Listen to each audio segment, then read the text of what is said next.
Hello, everybody. Welcome to the Paranormal Guys. Sorry, we're running a little bit behind tonight.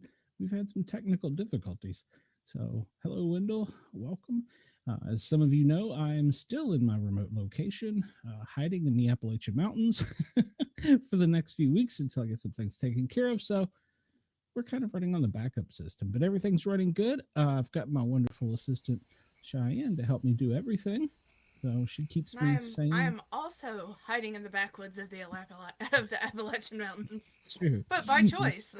I hear you. I hear your frogs in the background. So, well, let's without further ado, our guest Adam is with us tonight. And oh, okay, Adam is with us tonight. Sorry, I'm okay. Um, so. Sorry, I'm trying to do too many things here, Adam. Sorry, Adam is a comic book That's okay. writer and editor. You've been on many productions and you've done a lot of different things. So tell us about it. And I'm going to disappear off the screen because I got to push a button. Oh, sure.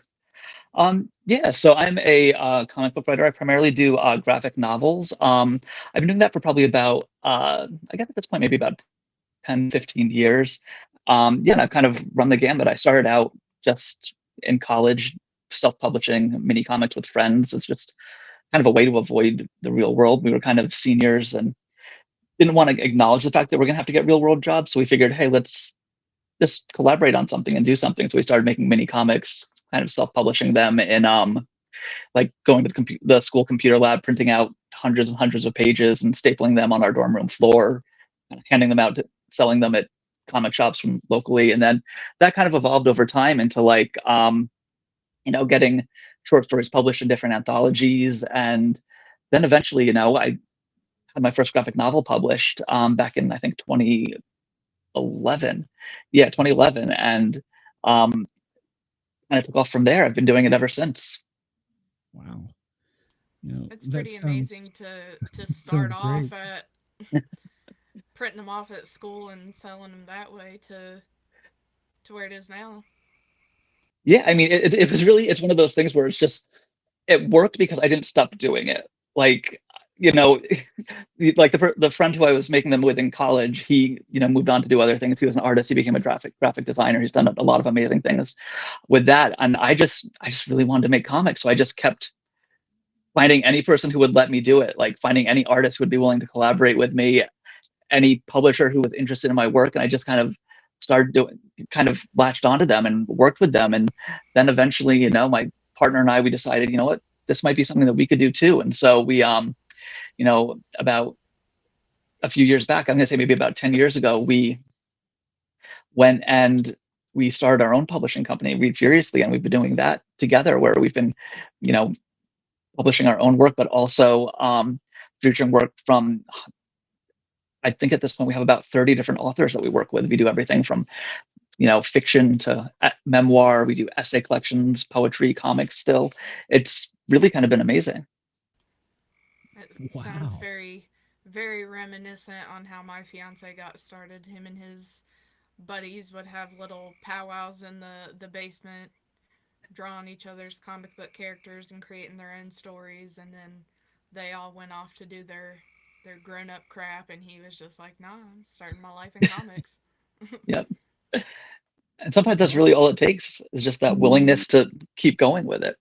Yeah. The love for it, and the love for comics, the art for drawing, the art for writing. No, exactly. Yeah. And it's a great medium too, because there is such a collaboration between artist and writer, and you can do such amazing things with it. Growing up, who was your favorite comic? Or what was your favorite comic, I should say? Um, I, I was always into Spider-Man and Superman. Those were probably my top two. I was about to I know say, for that's, some reason, I pegged you as a Spider Man guy.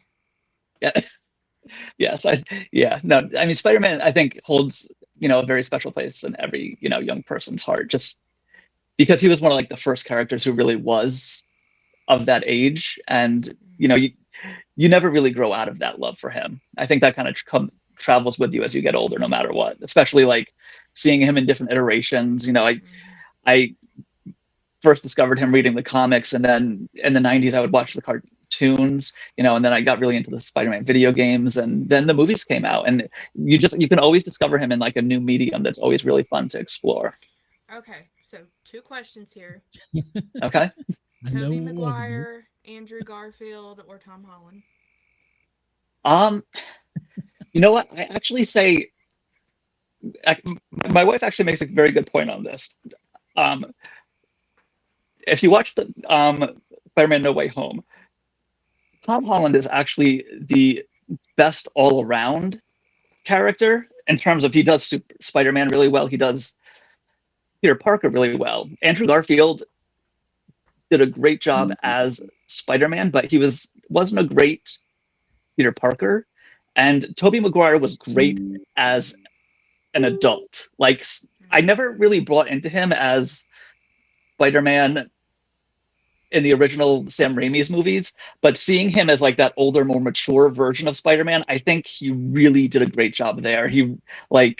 That was kind of like the perfect version of Spider-Man for Tobey Maguire to play. See, I felt like Tobey Maguire did a better Spider-Man, but like Tom Holland was a better Peter Parker. It's kind of like our debate on the different Batmans. Like, I feel like Yeah. I really liked Ben Affleck, but I felt he played a good Bruce Wayne, whereas like, Christian Bale played a much better Batman. I would agree with that. Yeah.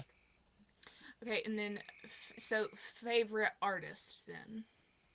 Favorite artist. Ooh. I actually have to say Fabio Moon and Gabriel Ba right now. I think they can do some really amazing things. Not just with like Umbrella Academy, which is the book they're probably most well known for, but looking at some of the stuff that they've done, they have this really amazing book called Details, which is kind of about life in Brazil, and the way that they're able to capture like the magnificent in the mundane and the mundane in the magnificent. I really love how well they're able to capture that in their art, and I think that doing that is incredibly, incredibly difficult to do well, but I think that they do it in such a beautiful way. So I would definitely have to pick them. I do have to say, because I'm odd where I'm more of a writer. I used to be like an artist back in the day, but Mm-hmm. I my fiance is a comic book artist, so after being together for 12 years, things kind of collect up here that you don't necessarily maybe not necessarily want, but you don't have Uh-huh. much of a choice after 12 years. And I'm really weird about like certain artists that I like things that have like super like Superman lines, kind of like I really like Todd McFarlane and Greg Capullo, especially with Spawn. Oh yes, yeah. Very liney things like that, but he has Mm-hmm. Fabio Moon has a very good, more cartoony style. Still very detailed with the lines and everything, but the blockier nature of it, I really like that. Yeah.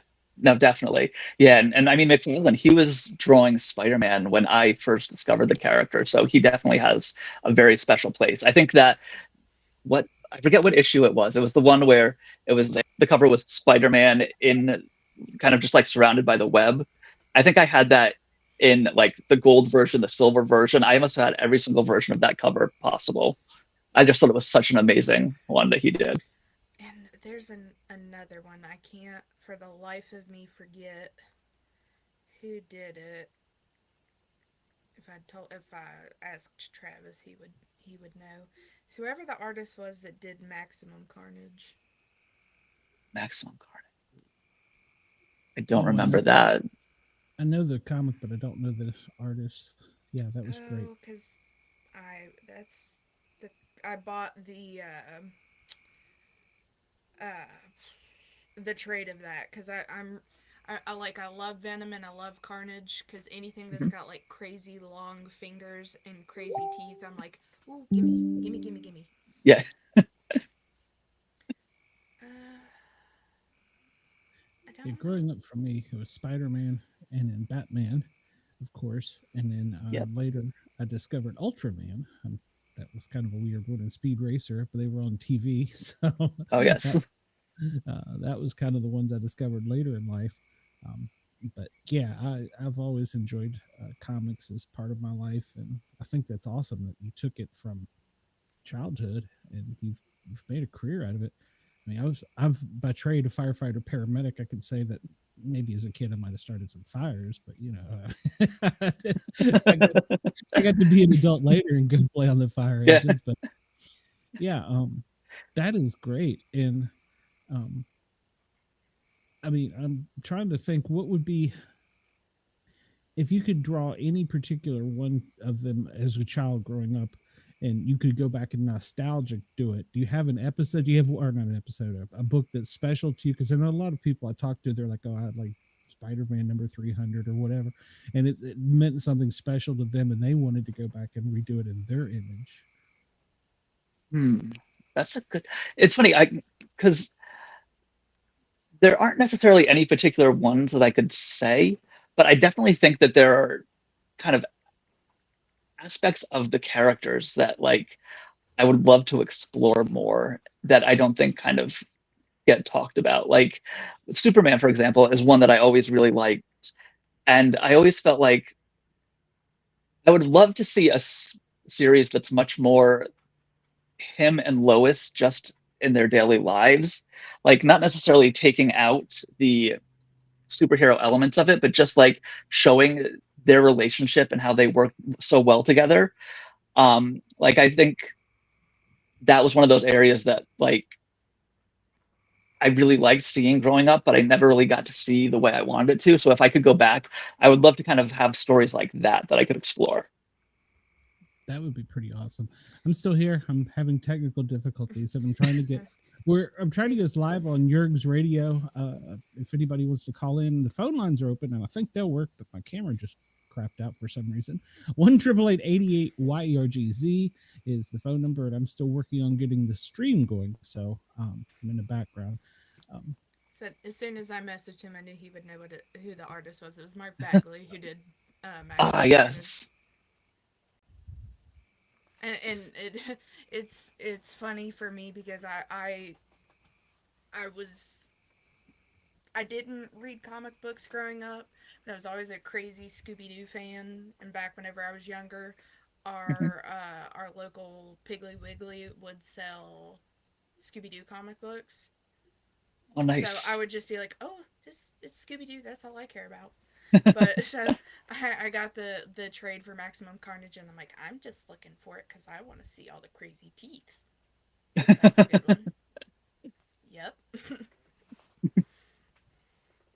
Yeah, that's actually something that we don't see as much anymore. I mean, that was where I used to get most of my comics, was just at the grocery store, and that's now it really has become a thing where it's, I mean, you see it sometimes, but it's much rarer than it was growing up. Well, and I mean for years and years too, though, after they took like, regular comic books out, you could still get like I know at our local supermarket down home, you could still get Archie there for years. Oh yeah. Archie, I almost forgot about them. I never could because it was always right at the checkout. Like right above the candy, it had the little Archie's comics. It's funny, my son right now is really into Sonic the Hedgehog, and we were at the library this past weekend, and he found a bunch of old Sonic the Hedgehog graphic novels, and we brought them home. And I was flipping through them, just looking at them, and like, it's an Archie comic, These are from back in the 90s when they used to publish those. So what kind of projects are you working on now? So right now I just finished up, I'm kind of going through the final editorial for my upcoming book, Last of the. It's a very different book from. What was it called again? And it is a story that's 5 interconnected characters that all kind of center around the very last radio broadcast ever. Oh. And so it plays with it plays with different forms. So it's a graphic novel, but it also has these epistolary elements in it where there's no dialogue through the entire book, but the entire story is told through letters and, podcast transcripts, email newsletters, things like that, that are kind of read over the imagery that's playing out in the panels of the pages. See, I feel like that would be more something like my style. If it's like all in the images of it, and it's told like that, Yeah. that would be more my style of thing. Yeah. Well, it's something that I really wanted to try because I always leaned very heavily on dialogue when telling stories. And Mm-hmm. one of the things I wanted to see if I could do is I wanted to see if I could step away from that and find ways to tell stories that worked very well visually, but also had a narrative element to them. Mm-hmm. I I played around a lot with this idea of approaching it almost like each so back in the days they would have those elaborate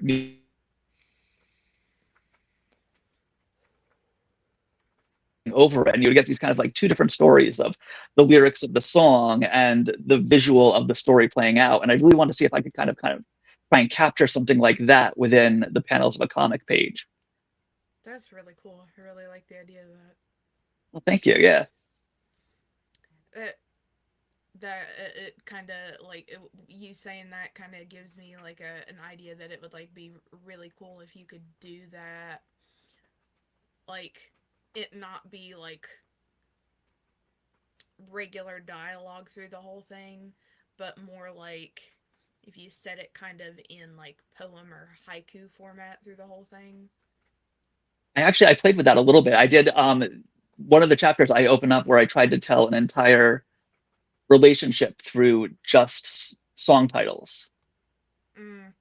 So I it's was thinking like if you could do it somehow with like song lyrics too, that would be neat.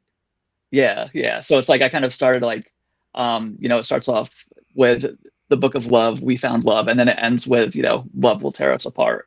And every single song title is one that has love in the name of it, but you kind of chart the course of Yeah, like the beginning and the end of a relationship through that. that's a really cool idea. Well, I thank you. think that would definitely be something different, especially for like I have always loved to read, but as I've gotten older, my attention span can't hang on to something. So I'll end up reading like the same paragraph over and over and over again. So I primarily do like audiobooks. So I think Yeah. the more for the people more on the ADHD side with that, you'd be able to keep along with it a lot better if it's all visual and just told through. Is one of my favorite authors um did I believe all of her books are like this. Um her name is Ellen Hopkins, and she's got Mhm. um several different series, but I found it very interesting that the books were all done in like if you switch to each page like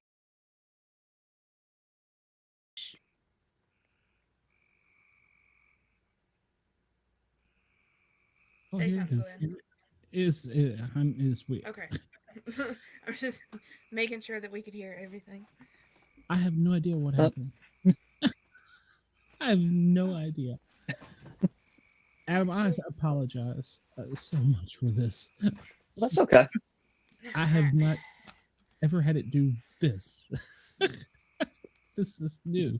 That's fine. No worries. It's I live. have I What have happens?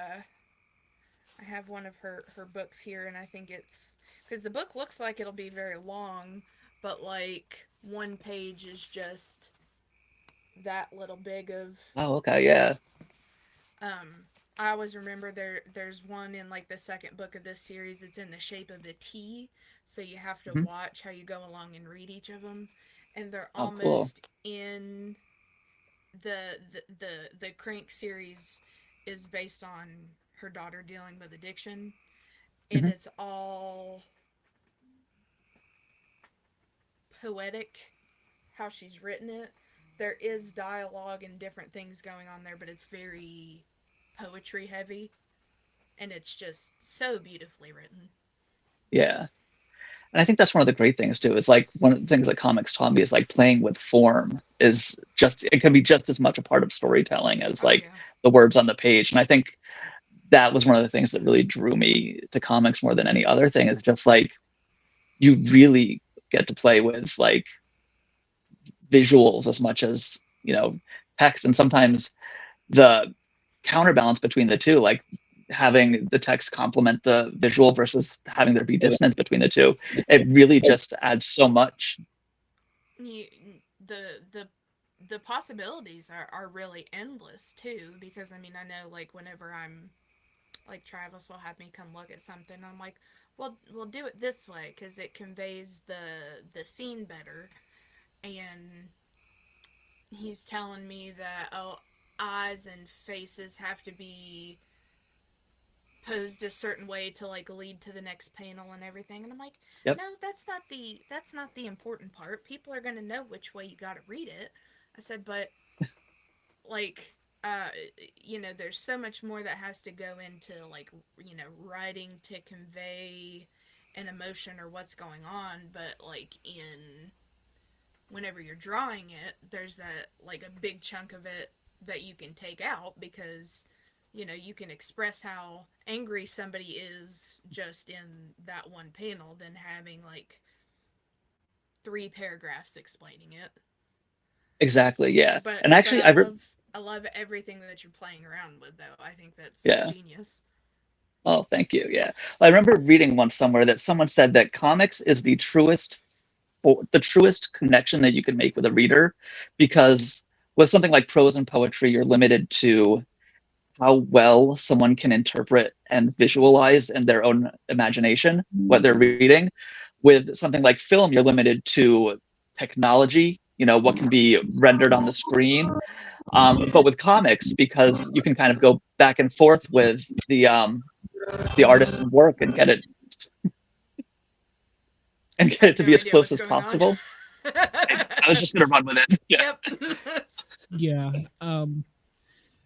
One of the programs is not cooperating in the background. Can you all even hear me, by the way?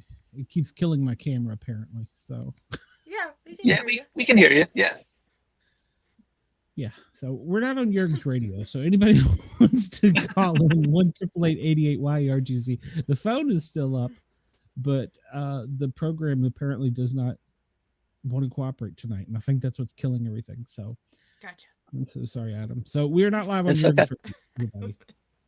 And I, We'll be all right. I mean, I don't know what I'll do with my camera. I'll fix that in a second.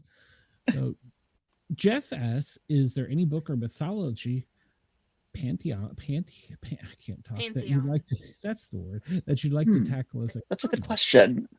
That is.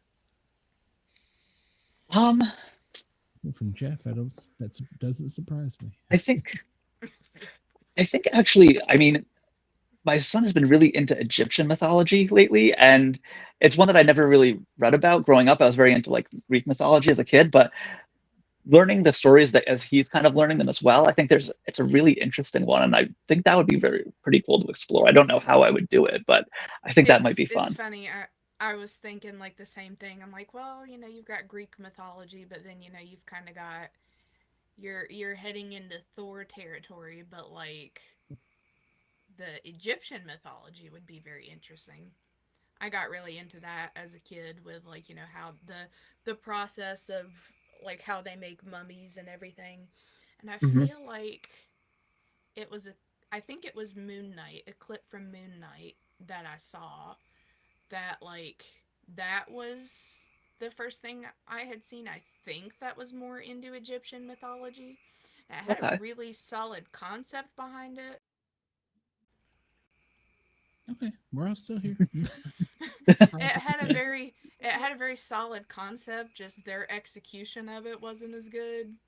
There's like the Okay. CGI that they had behind it kind of made it kind of crappy. But Yeah. but Egyptian mythology would be very interesting because there's so much to play with there, and a, Exactly. a lot of interesting visual too that you can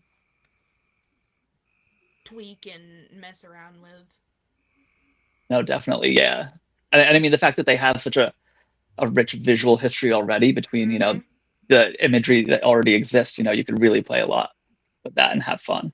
Yeah, that's kind of what I was thinking. Like with like all the different things that they have in the hieroglyphics and all the different kind of stuff you could.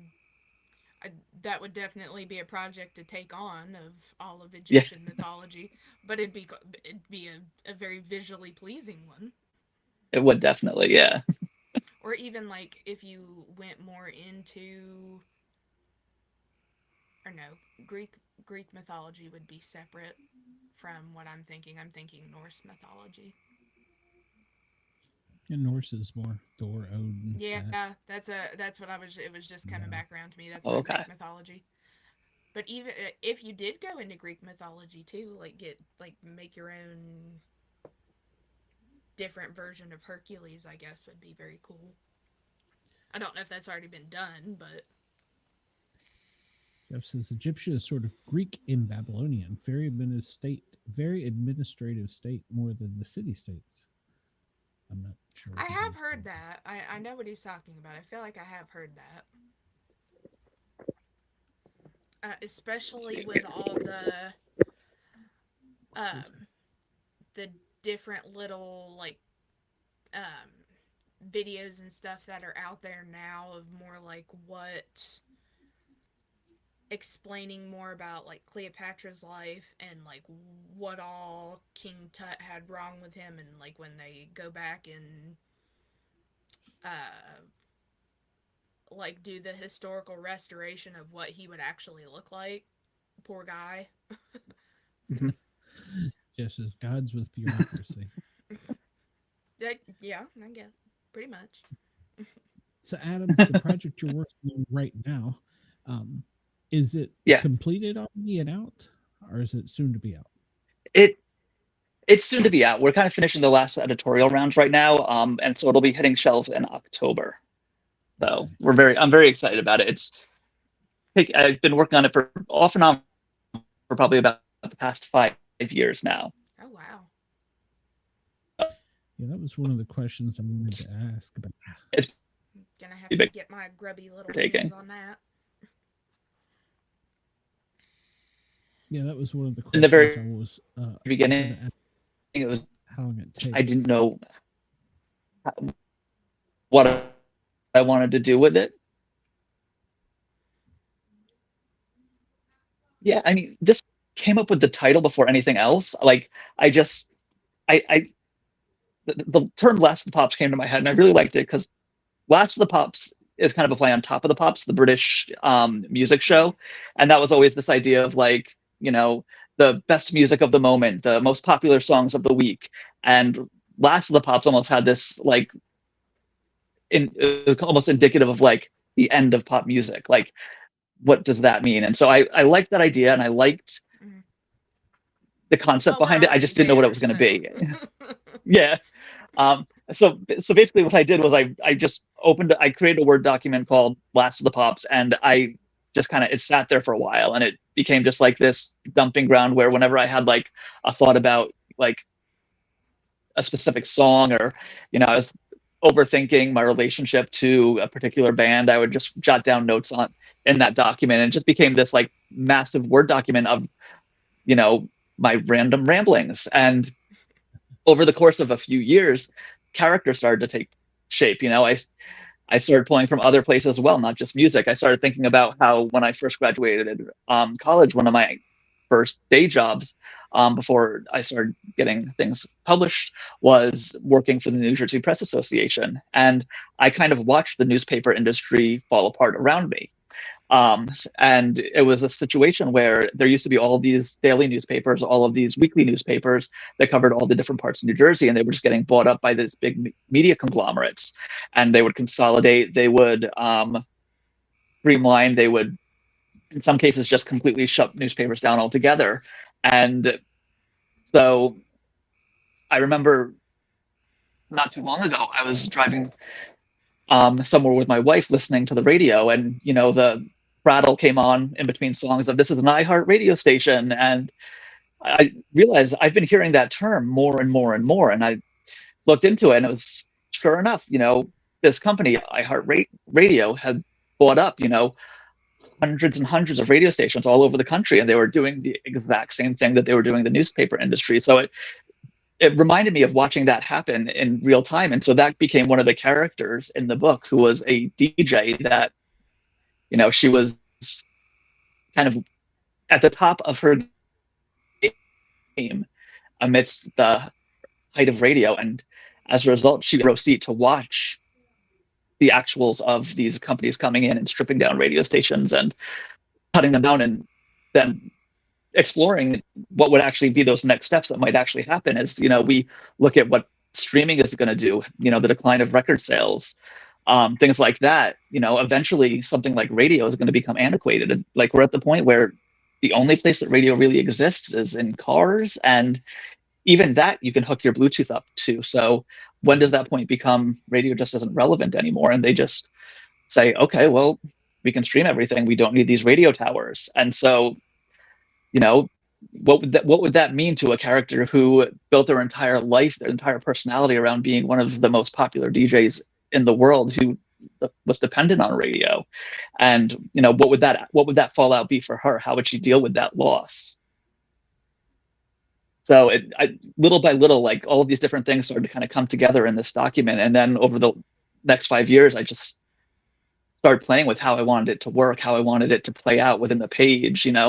It took different forms. At one point, it was just going to be a novel. And then I realized that there are some really great visuals that would work well with it. And I really said, you know what, it makes sense to do it as a comic, but it can't just be a regular comic. It can't just be something where everyone's talking to each other and we're watching these things happen. There has to be some other element to it. And that's kind of how I came up with that idea of the epistolary storytelling, where everything is kind of trying to play out like a music video, where there are these different narrative elements that are kind of being told over a completely different or a completely similar visual story that's playing out on the page.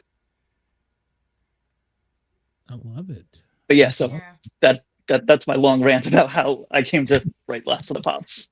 No, it's very funny because once I started getting like familiar with comics and how all of that kind of stuff works, I have found like whenever I'm writing like no, I want to sit down and I want to write a book, but then it's like, no, this can't be a book because I can describe this however much, but you got to see it. It's going to make it better if you see it.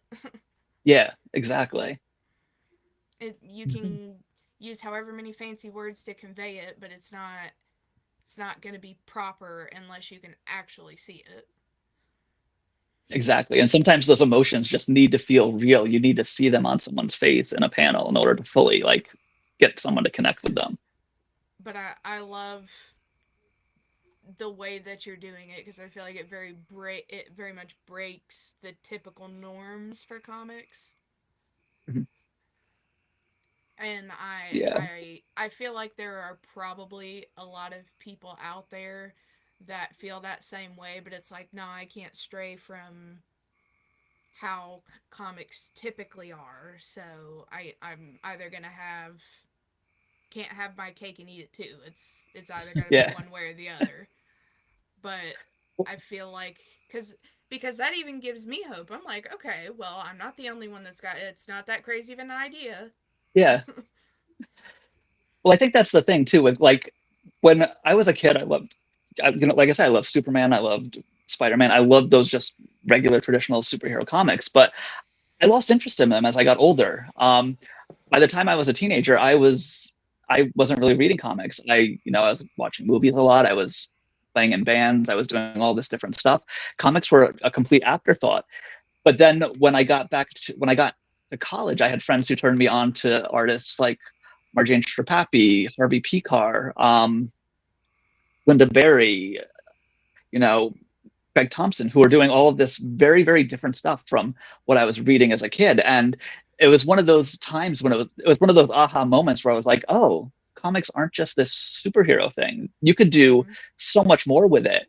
And I think as a result, like those kinds of stories really inspired me to want to take, you know, the things that I loved about comics as a kid and the things I loved about those comics I was reading as an adult, and find ways to merge them together, or find ways to completely just break all those different molds that I had found over the years. Like the first book I wrote, Brian and Bobbi, was a superhero story, but there's very little superhero stuff that actually happens in the book. It's very much more of this character study about these two people who come from very different backgrounds and just kind of meet and basically have this kind of weird, slightly codependent friendship. But like the superhero elements are there, they just play such a small part in the overall story. And so it was really my kind of way of like taking, you know, a Spider-Man story, but trying to do what, you know, Harvey Pekar might do with it.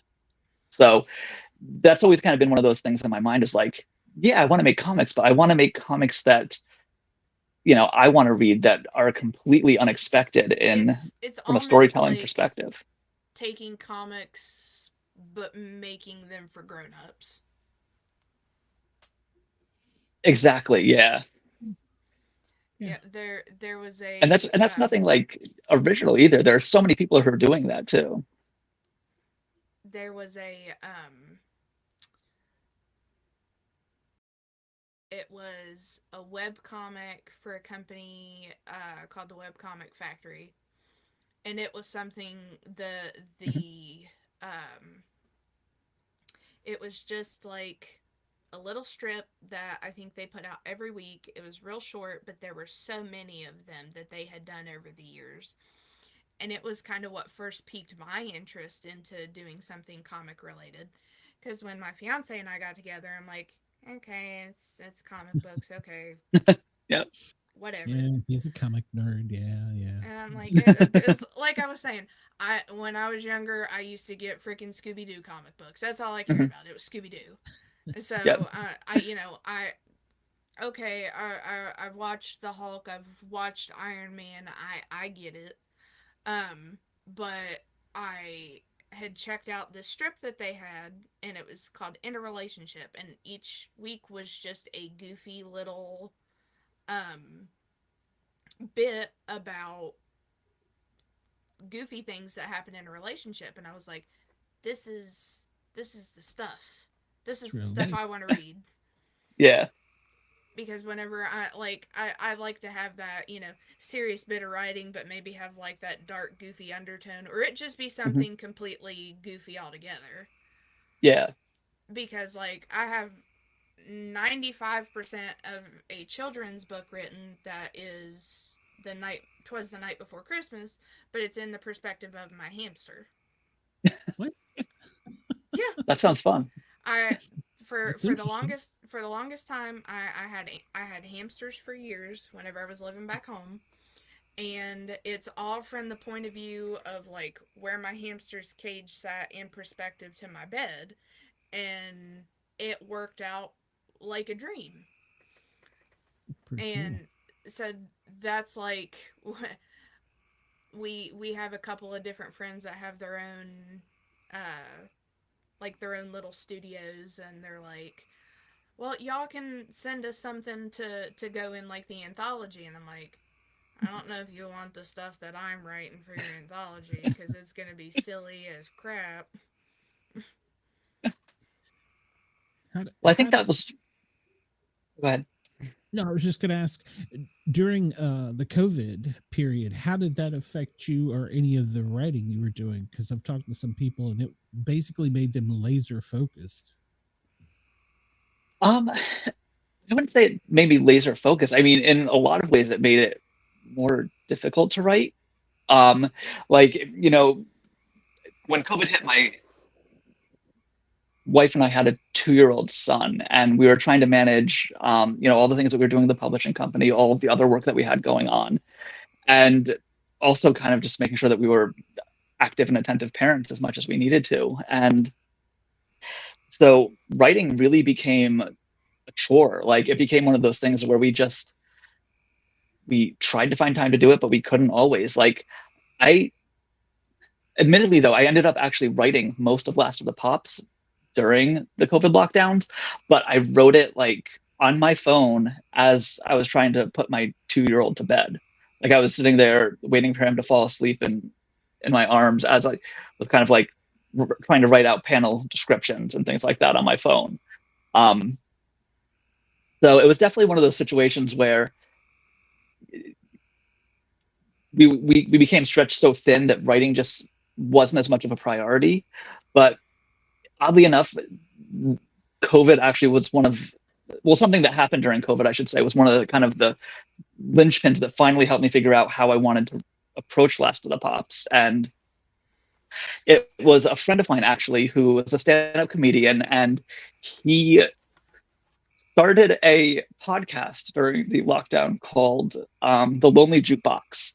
And what it was apparently in our hometown, he found this one bar who had a jukebox, and it was one of those modern jukeboxes where instead of putting the coins in, you have to download an app and you pay $1 on the app, and then you can pick the song to play on the jukebox. So during the lockdown, everything was shut down. All the restaurants, all the bars in our hometown were empty, and one place forgot to turn off their jukebox.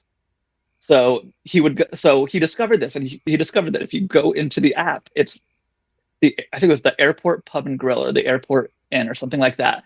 But the jukebox was still running, and so he started a podcast where people could call in, donate money, request a song, and the money that he made would go towards supporting wait staff and restaurant staff who were out of work because of the lockdowns. But then he would play the songs to this empty bar that even he wasn't in. So it's not like he was in there listening to the songs in an empty bar. He was at home, and the song was off playing somewhere where no one could hear it. And then since he would stand up, he would have his friends come on and they would tell jokes and they would talk. But all the while he was putting together these playlists of songs to play in this empty room, basically. And just listening to those episodes and like that whole idea of like a song getting dedicated to nobody, it really just kind of like clicked together. Like one of the key things that I wanted to explore with Last of the Pops was like the idea of like what music does to people and the effect it can have on people, to the point where even a song that's being played to an empty room can connect people and have some kind of strong emotional connection for somebody. And I thought that was such a cool idea, even though that wasn't really the intention he was going for with the podcast. Just seeing that there really made me kind of want to finish writing Last of the Pops. And so whenever I was like getting frustrated or wherever I was having difficulty finding time, I would think about, what he was doing with the podcast. I was like, okay, I can try and write one more sentence. I can try and do one more page. I can get a little bit further. That's really cool. Yeah, that's pretty cool. Yeah. Well, I mean, it's like it's going into an empty space, but yeah, it means something to somebody. So Exactly. That is cool. When you were saying that, my dad was a disc jockey, and so I grew up thinking about like that, talking about radio's dying. It's a dying form, and that kind of is a really cool idea because we're still playing music, but nobody's listening. But somebody wants to hear it. So yeah, that is cool. Yeah. But the fact that it's playing out there somewhere gives somebody just a little bit of happiness. Yeah, if it's a smile. Exactly. Yeah. And that's kind of one of the things I wanted to explore too, is like that idea of like nobody's listening to the radio, but would there still be someone out there who's playing a song just in case? And like, what could that just in case mean to somebody on all these different levels?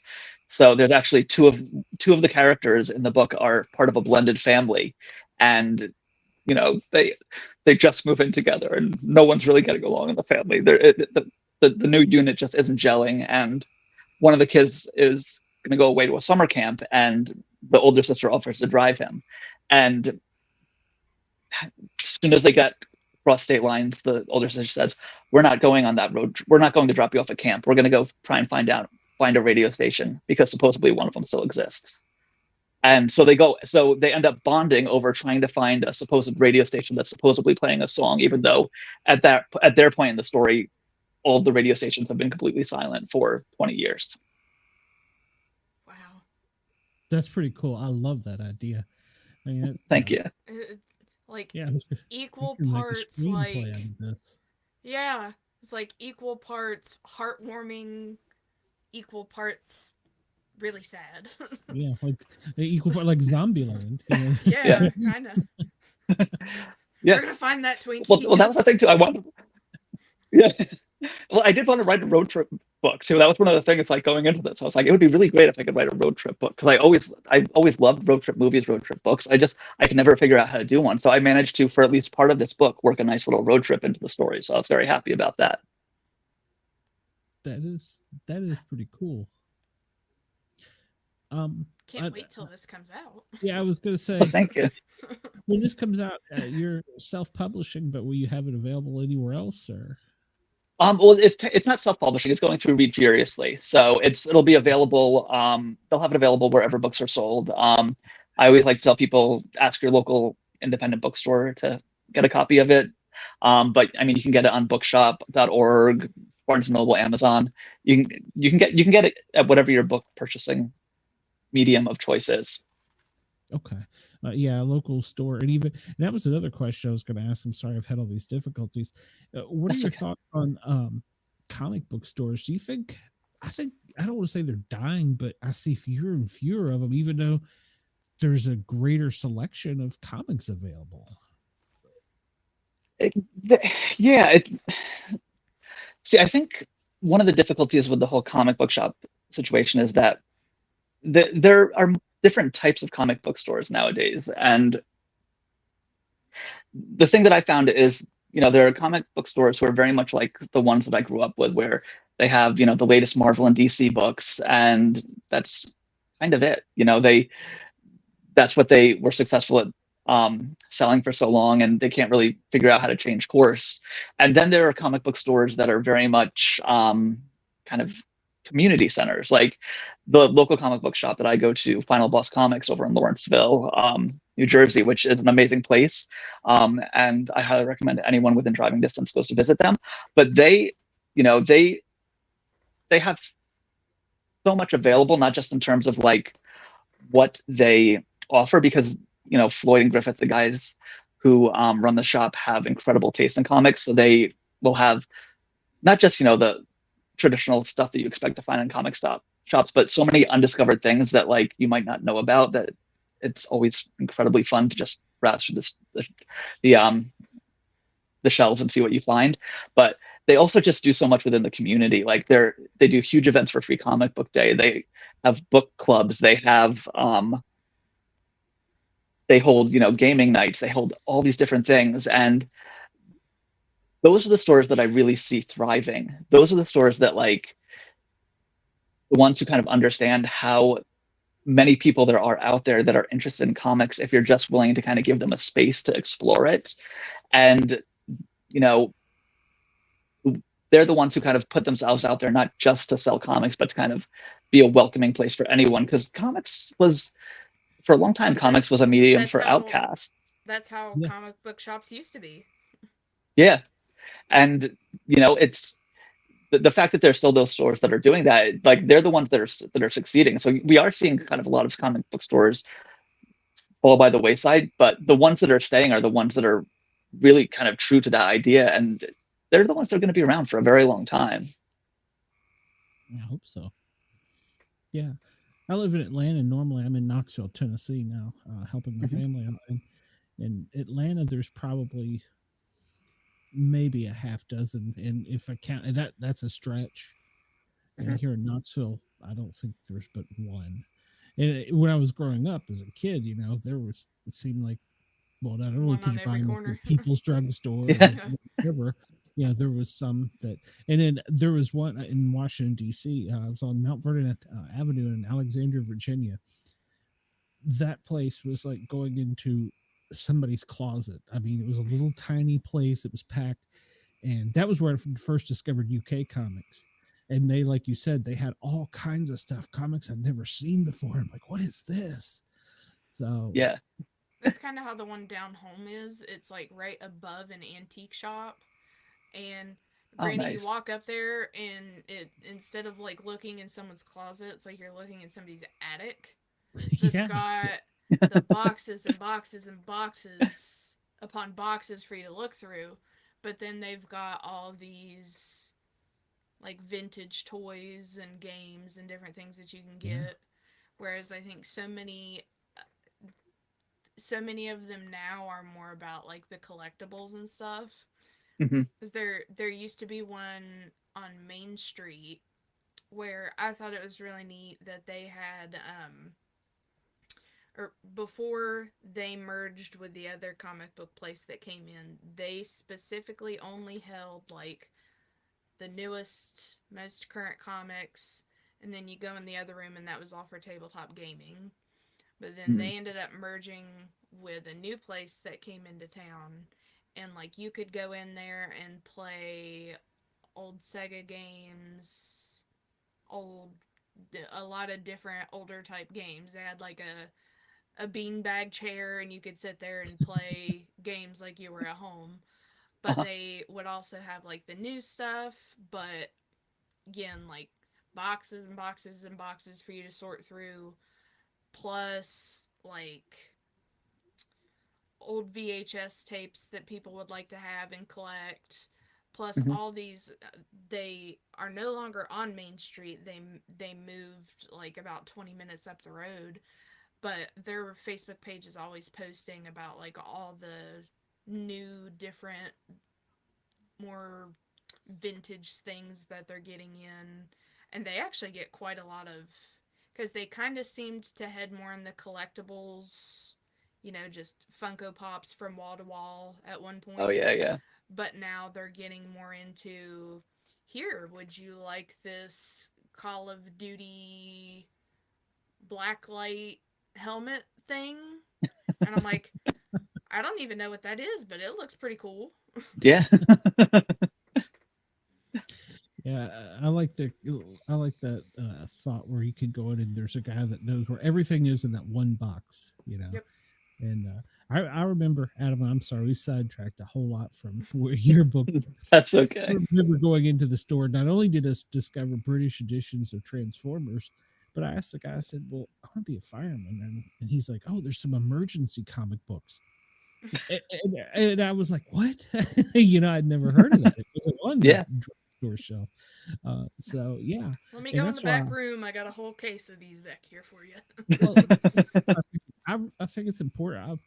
And I think it's a good medium for kids too, because, well, I mean, we had on my other show somebody that wrote a book about how to dial 911 for kids. So I think it's Nice. still a good medium to get out there. And I love the idea of yours where it's the last radio station. So that, what, by the way, do you, or if you probably don't want to say, what was the last song? It was Video Killed the Radio Star. Appropriate. Yes, and the as the Caroline, the DJ, is like talking about it, she has some very choice opinions about that. But I won't go into that in too much detail. Sure, yeah, save us something. Yeah, That's I funny. love that though, because that also was the first one from MTV, I believe, wasn't it? Which is exactly why they thought it was a good idea to make it the last one on radio. Yeah, that's interesting. Yeah, And she's just over but here like, God, I freaking hate this song. but what is a world like without radios? I A mean, sucky one. yeah, I mean, I'm sorry. yeah, I was saying, what is a world like without radios? I mean, I just can't imagine. I know the talk is here lately. We're going to cut AM radios out of cars, and Yep. I think they fought back and they got them to where they're back in. But what is a world like without that? I can't even imagine that without that medium. Well, and I think that's one of the things that you don't realize is that, like, it's going to happen in a way where you don't even notice it. Like, It'll it just be ever Bluetooth. so slightly come the years. Exactly. Yeah, it'll be a situation where there's this gradual fade out, and then all of a sudden, radio stations are there's maybe just one or two shows that are, Radio's gonna turn into recorded in one Blockbuster. place. Exactly. Yeah. And then, before long, it's just a bunch of radio towers that are really just being signal boosters for one station that's kind of stretching out over everywhere for syndicated programs. And then, you know, they're just going to switch over to a streaming app, and it won't even matter, because at that point, anyone who would have been listening to the radio will have already switched over to, you know, using their phone in their car and not really. That makes me really not want to listen to my streaming services through the car now. You know, I struggle with that a lot. Well, I know I'm a ham radio operator too, and I always remember listening to the shortwave radios and hearing international stations, and you don't even hear those anymore. I mean, like Radio BBC, Radio America, they're still out there. They stream. Yep.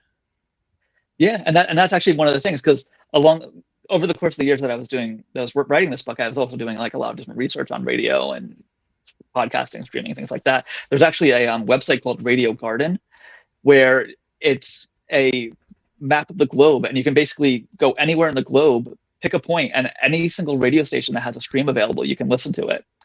So there'll be days when like I can't sleep, and I'll be at like, let me see what music's playing in Kenya right now, and I can just swipe over on the map and see if anyone's streaming something.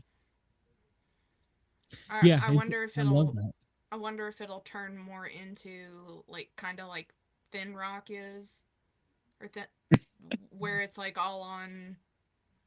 It's on your phone there for a while. It's switched completely from the radio to somebody's basically DJing through their phone, and then eventually that's. Yeah, exactly. You're right. It's going to go so gradually we won't even notice it. So that's a scary. That'll be like the gradual fade out of, like, you know, VHS to DVD to. Yep. Hey, I was at a Best Buy the other day and I saw vinyl, and they had record. Oh, vinyl's making a huge comeback, actually. There's hope. It has the last couple years. Yeah. You can get vinyls at like Books A Million. You can get them at Walmart now. Oh, yeah. I hadn't been looking. That was the first time I'd seen. I was like, there's still hope. But yeah, of course, if my dad was a DJ, he first started. It was reel to reel. Then it was switched to vinyl.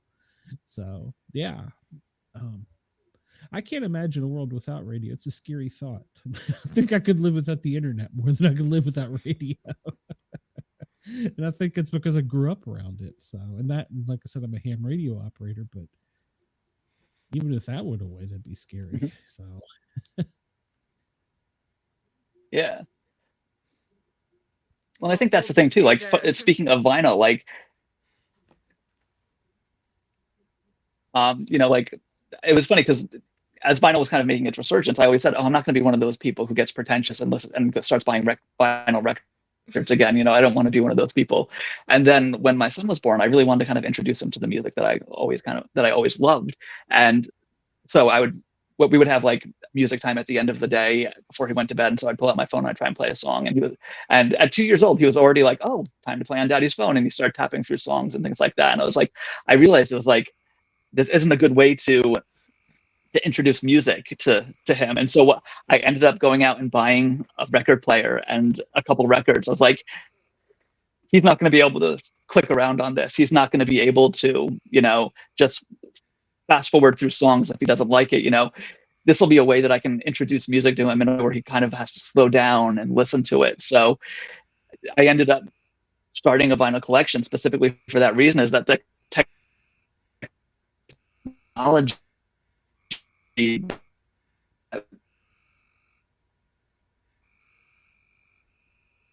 know, streaming, as great as it is, there's that downside to it where it changes, like,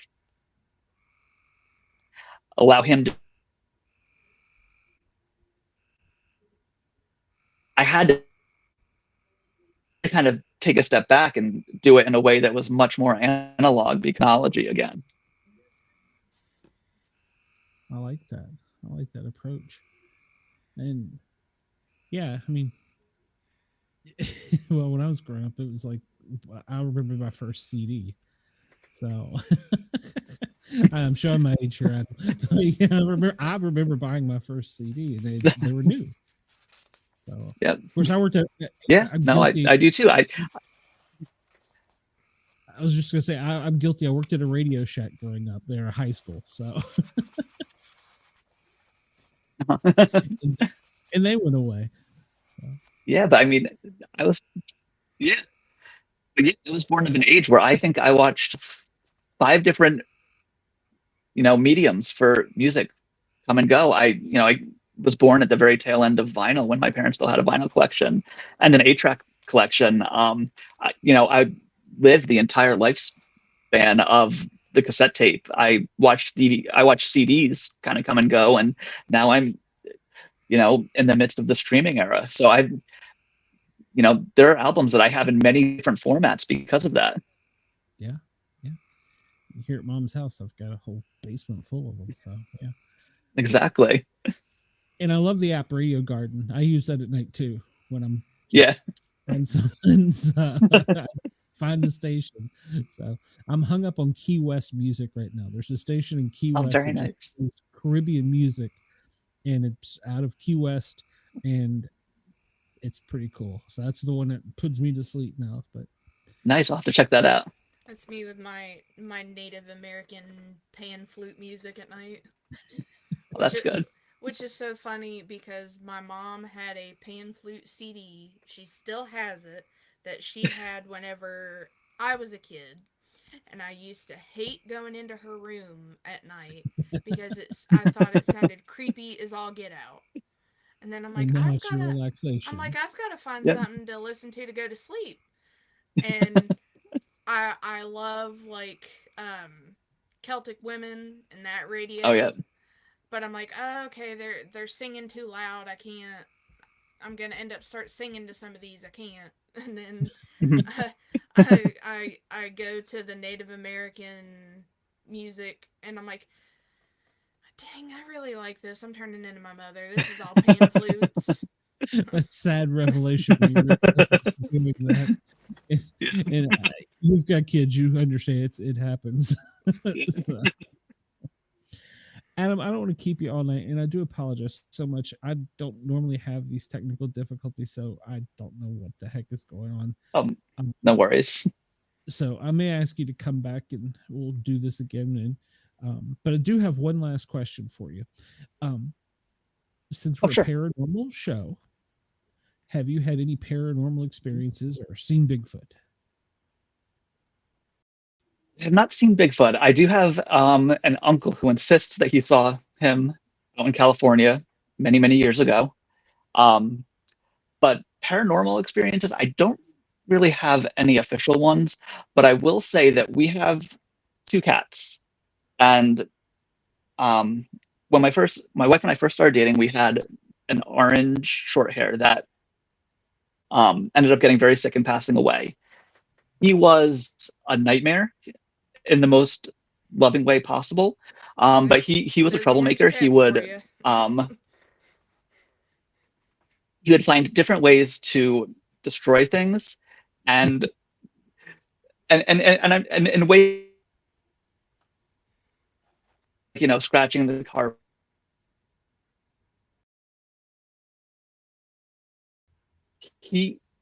After he passed, we got another cat, and then when my son turned 5 years old, we got him a kitten. And every single one of those cats has managed to copy the way that the destructive tendencies of that one cat. When I first started, he's teaching them the ropes. So my wife insists that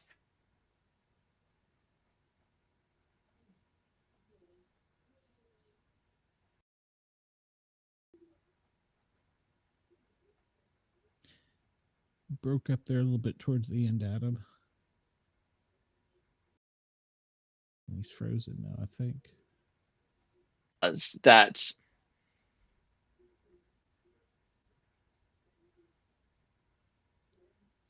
and our cats our new cats do the same exact thing. So I don't know how. Just his it's not the most exciting paranormal story. his orange cat Exactly. Yes. spirit It's not hanging the most around. exciting paranormal story, but. It doesn't have to be. So I mean, But it doesn't have to be. So I mean, exactly. you don't have to scream at every single one. It's not like they have to be a horror story. Yeah. He just pops in and is like, Yeah. "Hey, you know what's gonna really get under their skin? Why don't you do this?" Well, you say that, and Exactly. you Yes. had a dog that would scratch her butt on the end of the bed, and when she passed away, and she was a big dog, like a Labrador, you'd feel the whole bed shake.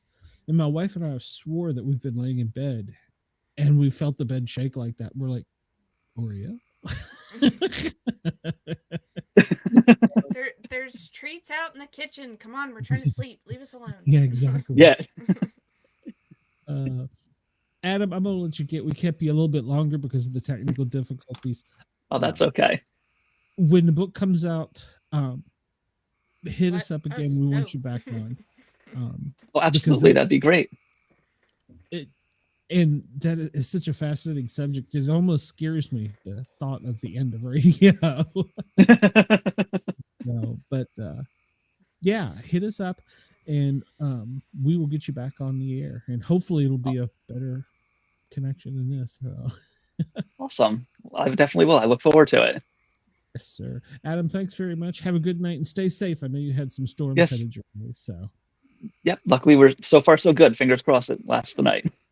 Good deal. Good deal. Yes. All right. Well, we will talk to you soon, Adam. Thanks again. Thank you. Excellent. Thank you guys so much. Yes, sir. Bye-bye. Bye. Let me hit a button here, and I don't even know if I need to hit a button, but I'm going to hit a button.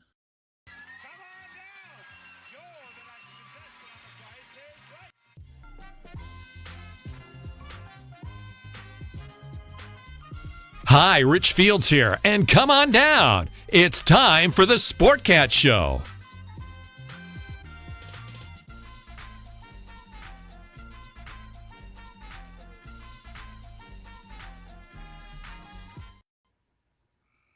All right, Cheyenne. I see the Syren is backstage, so let's bring her out. Already. Yeah. Okay, Syren, we can see hear your us? screen, but we can't see you. Your camera's not on. Let's see. There we go. There you are. You're hidden.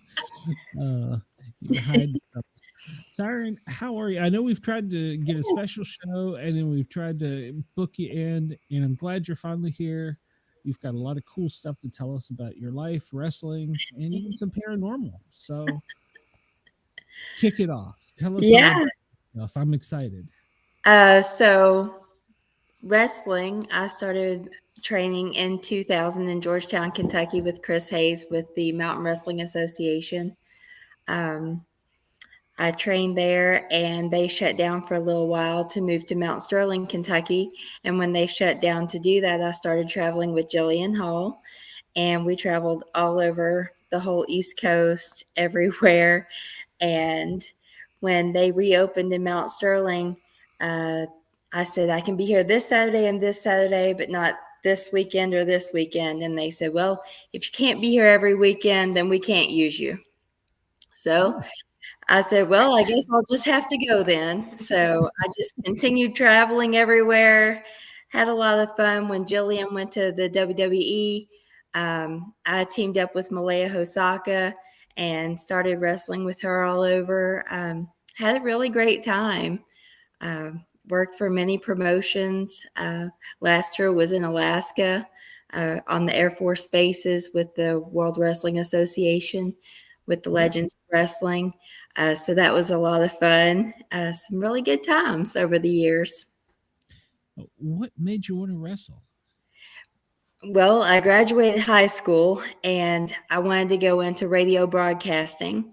So I went and applied for financial aid and everything, and that got turned down because it was only a 2-year program. And my family couldn't afford to actually pay for me to go to college. So I was just kind of stuck. And I was going to wrestling shows every Sunday night.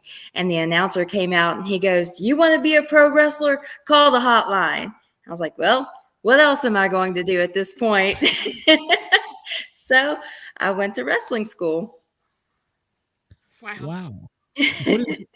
is wrestling school about learning just the techniques and moves, or is it also the acting? Well, acting's not right, but putting on that persona. Right. You have to like come into your character a little bit, and I was always the bad guy or heel here in Kentucky, and I'm very soft spoken. So that was very challenging for me. I was only a heel here in Kentucky. Everywhere else I was a baby face. So I would have women here reaching over the rail, grabbing me by my hair and pulling me over the rail because I smacked their favorite wrestler.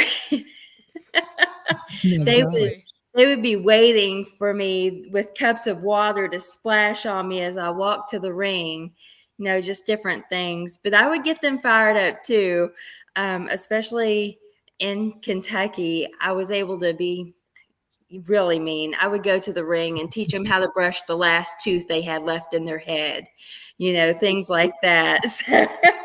Oh gosh, I love it. There was always a way to really get to people. I love that. You start messing with their people, they're going to start trying to mess with you. That's right. So you have to learn to try to do things where you don't get hurt. That's really hard to do with wrestling. I've had 5 concussions and a bruised kidney. So, I mean, there's just no way to fully protect yourself while doing it. I think that's the thing, too. A lot of people don't realize that you can legitimately get hurt. Definitely. Yeah. We had Miranda Maverick on, and I'm not sure if you know who she is, but she's ranked 14th in MMA flyweight. And she was going to cross over and was doing the wrestling training. And she told us, she says, I'm going to stick with MMA. There's too much of a chance to get hurt over there. It's and very different. I thought that was so odd because she's full contact getting punched in the face, and she's like, no, it's a different world over there. So I would initially think that MMA would be more hardcore. You would think. I mean, I was powerbombed through a table, so she wouldn't be powerbombed through a table at any point. That is true. So it sounds like fun.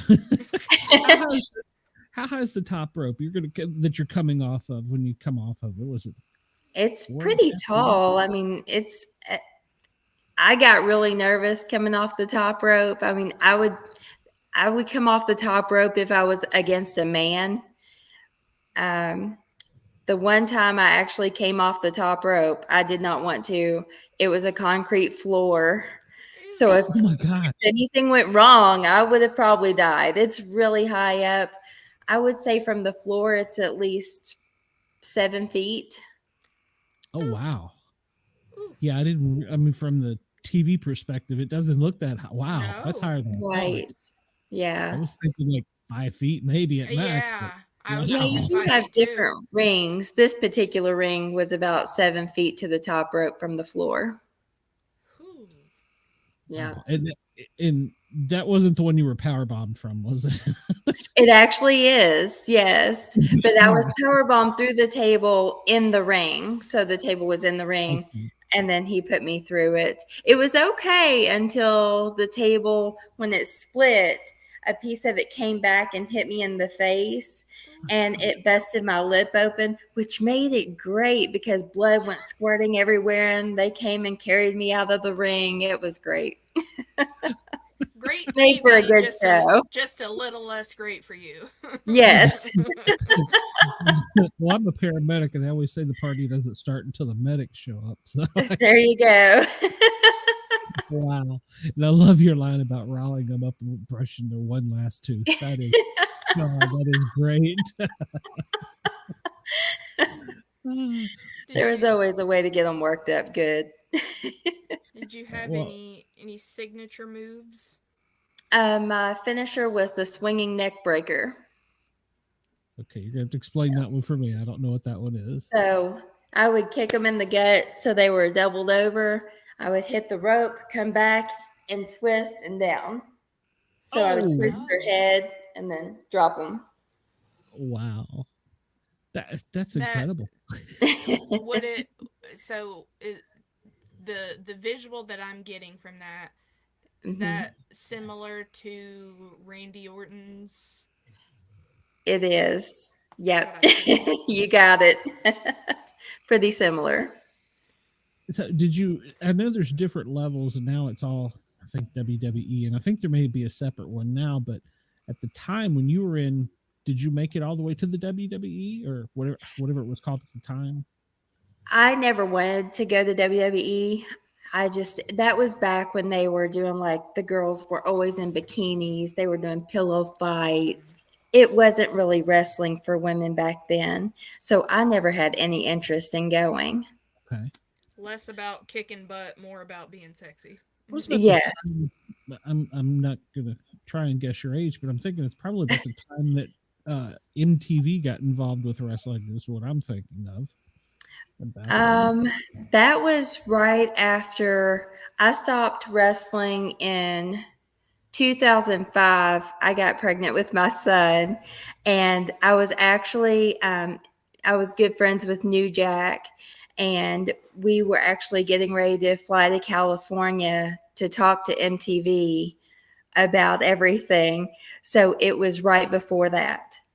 Okay. Wow. And then Yeah. you could have added your love of radio broadcast in there. So Oh yeah, definitely.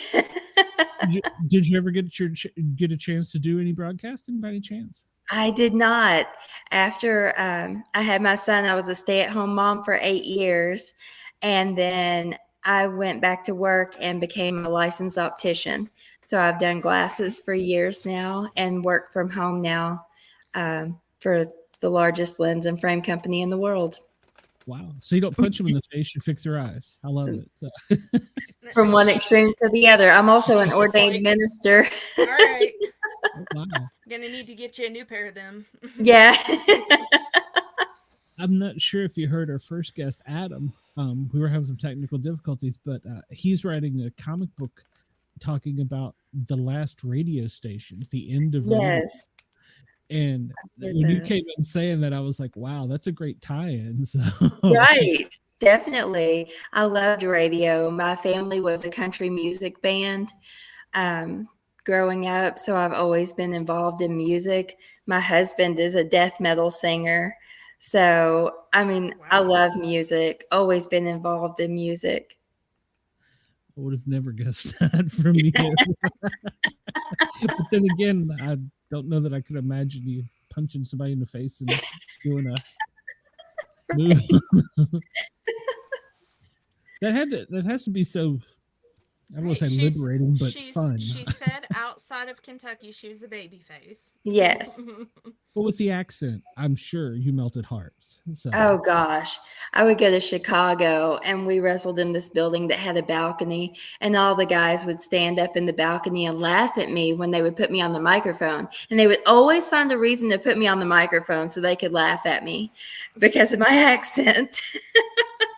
It's cute. Y'all are just jealous. That's right. I was a flight medic, and we'd go fly up to like Michigan or Canada or somewhere, and they'd be like, "Just talk," and I'm like, "What?" Yes.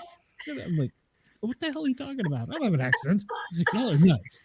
You have the accent. It's funny. I had a coworker at one point who was from Virginia, and her accent was especially different, and I would just be like, "Just say whatever," because I just like it. Yes. And so you went from beating people up to now you're an ordained minister too? Yes. What the heck? How'd that happen? So my sister is transgender. So I had 3 brothers. One is transgender, so she is my sister now. And when everything started happening, I wanted everyone to be able to have the right to be happy, you know? So I said, I'm going to become an ordained minister. If anyone needs me, if anyone ever refuses to marry you, I want you to be happy. Just reach out to me. So I became ordained that way. If anyone needs me, I'm here. I have several girls who have reached out through social media because like they don't have moms and they just need somebody to talk to sometimes. So it's kind of combined into my own little ministry, I was gonna kind say of. you strike me as the type that would have the shirt that says "Free Mom Hugs." Yes, that's me. And a lot of ministers don't look like me. I'm covered in tattoos. So Jesus. yes, I feel like I can be more relatable to some people, and they can be open with me, and I can talk to them, and they just feel more comfortable with that relationship. That Yeah. is so awesome. Yeah. I know. We usually go out on a radio station, and for some reason we're having technical difficulties tonight. And one of the new ones was Rainbow Radio. And I remember talking to Ross when we first started this, and he wants to get married at some point in his life. And I guess he thought because I'm from the South, I'm just a big Bubba. He is, I want the same rights as you to be miserable. And I was like, Yes. I get it. I get it. Yeah, that's what I tell everyone. You have as much right to be as miserable as me.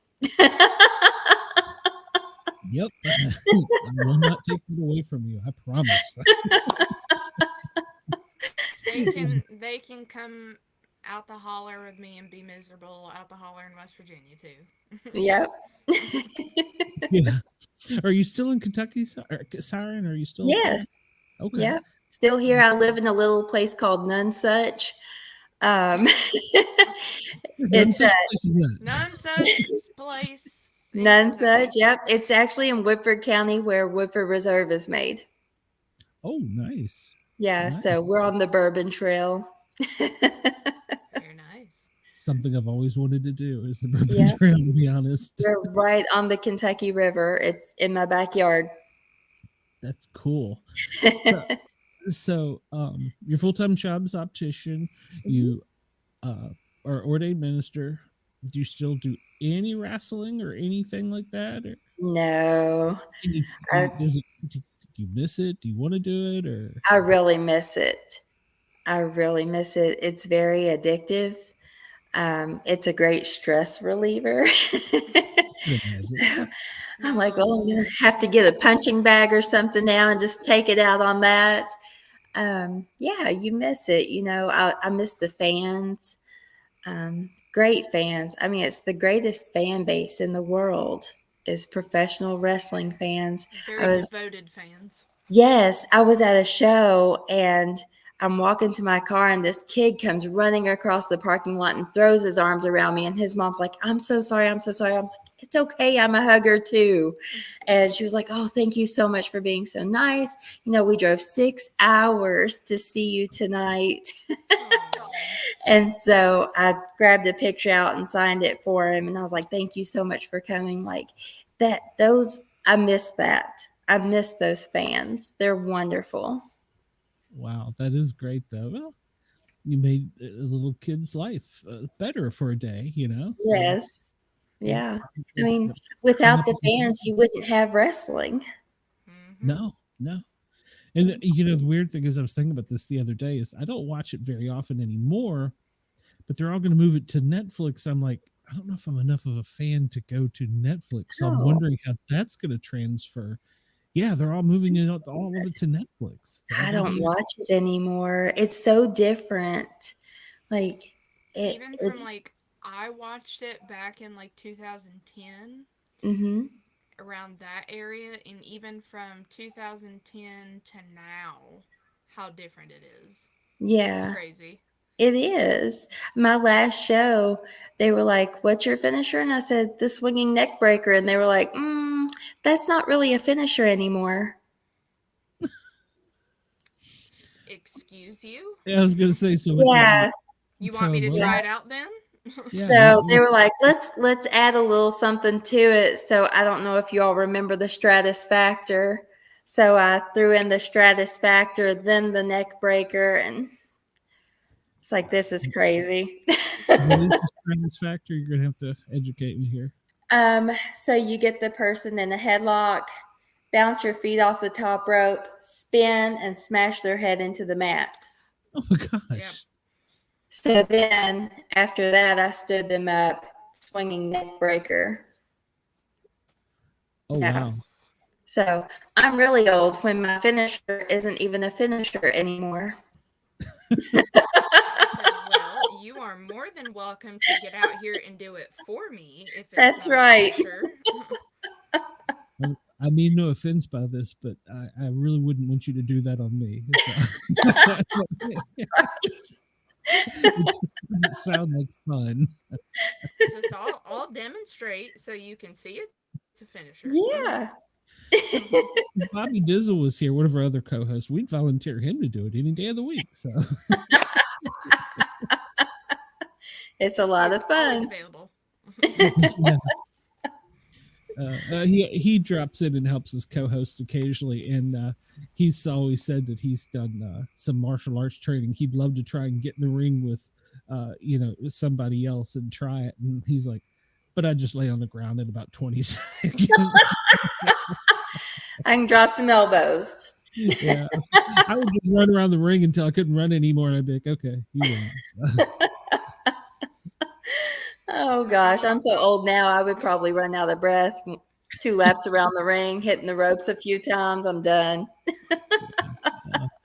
I just turn into one of those where you just jump out of the ring and start running and heading to the back, and they're following you with the camera. I'm like, no, no. Yes, stop following me. I'm done. You get to travel all over the world doing this, or just all over the country, or? I went around the country. I had a chance to go to Egypt. Oh wow! But they ended up taking a girl who was the girlfriend of one of the wrestlers because she would go for free. So I missed that opportunity. Yeah. Nothing's free. I'm not getting beat up for free. Sorry. Right.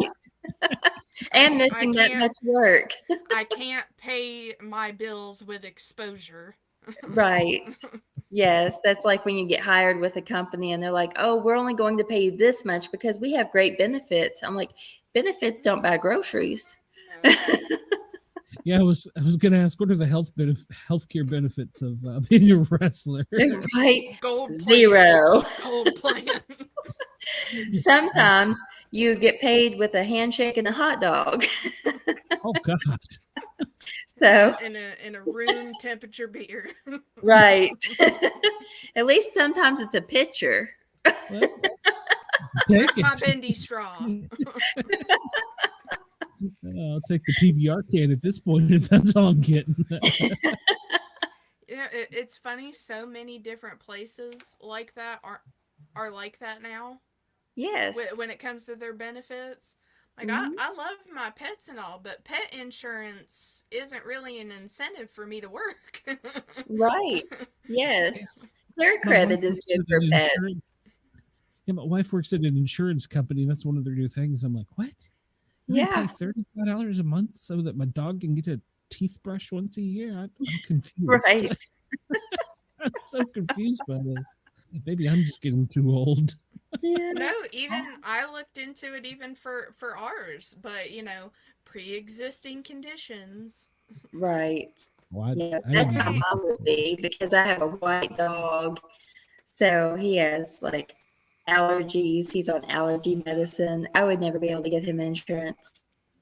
I looked into it for my dog has both the of sugars. Ours. Yeah. It's a sugar. Ours at the time, one had diabetes and the other has seizures. And I'm like, come on, this medicine for a dog is expensive enough, and if for $100 a month you ain't gonna give me a discount on her medicine, screw it. Wow. Yeah, I live in a world where there's pet insurance, so there's a changing world that we didn't anticipate. Oh, we can also get you ransom insurance now. So just for whatever reason you're held hostage and you need insurance to pay your ransom.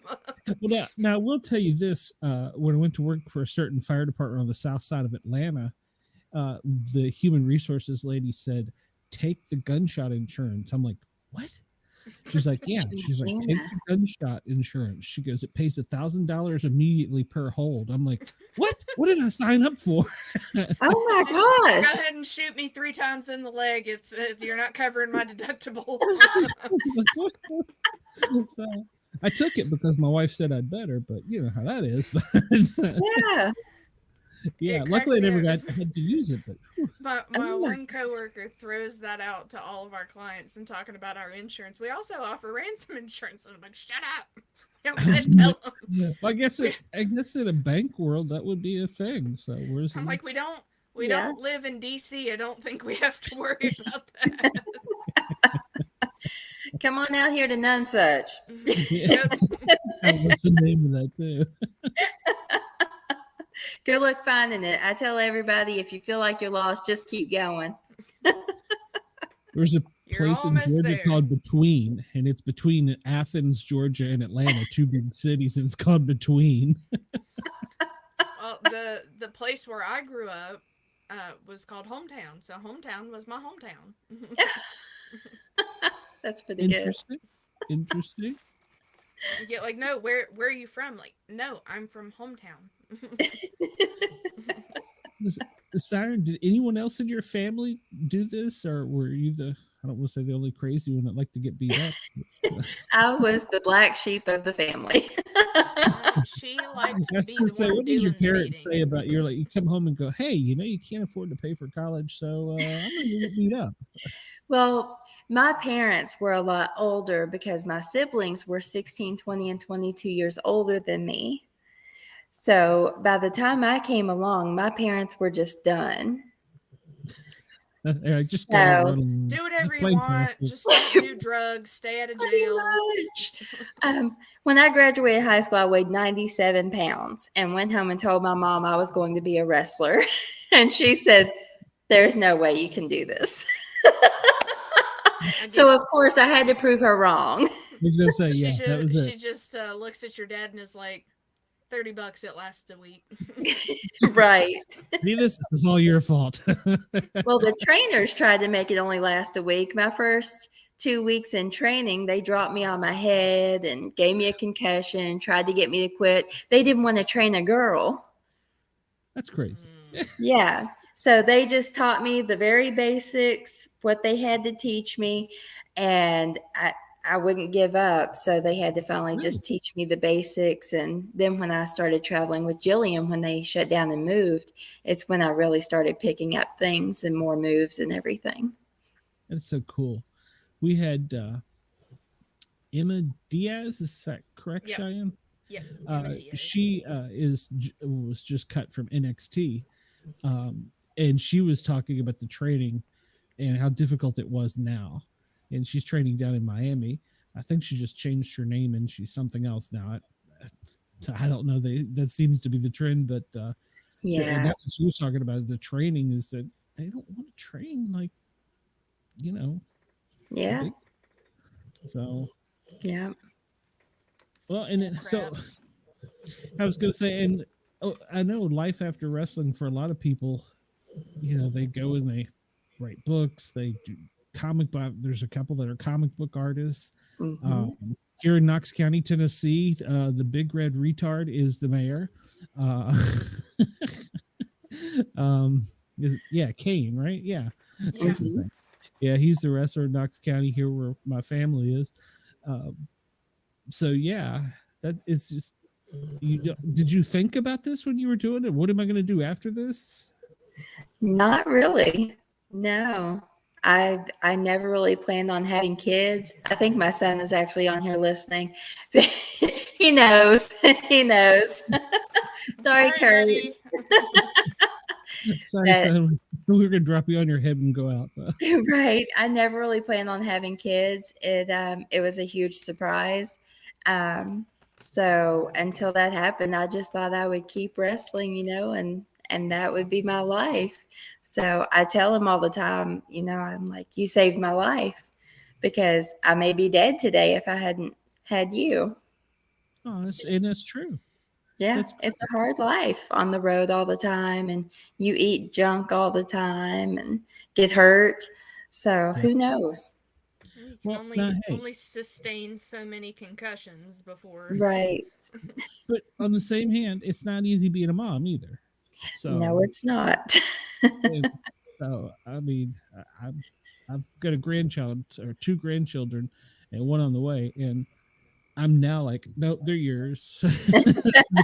My Take son, him. I had my fill. I done dealt with all you all. You take him. my son Right. called me when we found out he was going to have a boy, my second grandchild or third grandchild, and he goes, "Dad, how did you do it?" I was like, "What do you mean?" He goes, "How did you not kill me?" I was like, "Well, there could have been some bourbon involved." Yes. I said, well, let me ask you this one, son. You ever wondered why you turned out the way you did? Right. Oh, my son's going off to college this fall, so I'm like, okay, I'm done. He'll be 18 on the 4th of July, and he's off to college. They come back What they tell me. several times. All of mine are probably listening now. Get out. It's time to move That's right. on. You've grown up. So this is great. So what kind of paranormal stories have you got? Tell us about that. So my grandmother was at Waverly Hills Sanatorium back in the day when she had tuberculosis, and she is one of the people who made it out alive. She did not get sent down the body chute like so many people we know of. Of course, I was not alive back then. I just found out in the last year she was at Waverly Hills. I told my mom, I was like, why had you never told me this before? She was like, I didn't know it was important. I was like, that's so cool. So Yeah, the I sicko in me wants to know that, Mom. right, exactly. We're very into horror. Our house is decorated in skulls and coffins. You know, we love horror, the paranormal. So we recently built this house. Nothing was here before. And Indian burial ground, wasn't it? we think we've disturbed a little something. We're not quite sure what. But I was at the fridge getting some water one day in the middle of the day. And I thought I felt a hair tickling my arm. I have long hair, and I thought it was just, tickling. But then something pinched me real hard on the back of my arm. And there was no one here. I was here alone. No one was here. No explanation for that. You didn't offer them a drink. That was your first mistake. Right. Our front doors are really hard to open. You have to really tug on it to open it. And one just opened one night. We see things kind of cross the deck when there's no one outside. So something's going on. We're just not sure what. So if you Mothman was just coming to visit, that's all. Maybe. So if you meet any investigators in the area, send them to Nonesuch. Trying to think, I don't know if I know anybody in Kentucky, but we could make a road trip. So. I can't promise that there won't be loads of profanity and screaming, but we can make a trip. That's where we go. Oh goodness. Does that freak you out? Does it scare you, or? Not really. I mean, it was a pinch, but no real harm was done. So I'm more intrigued by what's here and what's happening and what happened here before. I'd really like to know. Have you done any research on the area? There's really nothing here. There was one person who owned all the land down in here because it really is down in a holler. We're right down on the river. So behind us, back here on the other side of the river, it just goes straight up into Salvisa, Kentucky. So we're way down in here, and someone owned all this land, and they've split it up now. And so there's different pieces. And well, if it's that close to the river, Lord only knows. Right. Yeah, because all the boats would come through here back in the day. I mean, there could have been a battle down here. Who knows? Yeah, that's true. It's the Indians, and then the Civil War was, yeah. Hmm. Yeah, it's always something to think about is, but what was here before me? Right. And even I live in Atlanta, well, the Atlanta metro area, and I found out that our neighborhood was basically a farmland, but they didn't want to use this property because it had a fault line, and Georgia had earthquakes for a while, and that they didn't want to use this property. I'm like, great, I live on a fault line. Right. Fantastic. And when I grew up in Northern Virginia, just outside of Washington D.C. Our property right around from Mount Vernon, George Washington's home, was the pig farm. So Nice. it's kind of cool to think about. What is that? That's But neat. do you think some of this is residual energy, or what is your thoughts on Guyz? I'm not real sure. I don't want to cleanse the house. I want to find out what it is. I'm not real sure. I mean, What kind of vibes does it give you? Like, just curious, or do you get any kind of like malevolent vibes from it? Creep I'm out. just curious. I don't really get any vibes. It's like something just happens. I don't feel any type of presence or anything. I lived in an older place before where you could actually feel the presence.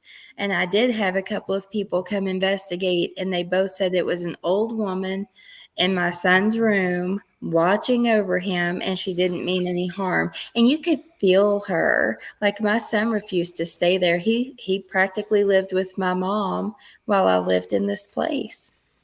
And when I moved out, I lived over a garage of this old house that was in the front and rented it from these people. And when I left, they found like pentagrams and cauldrons and everything like in their basement and Jesus. attic.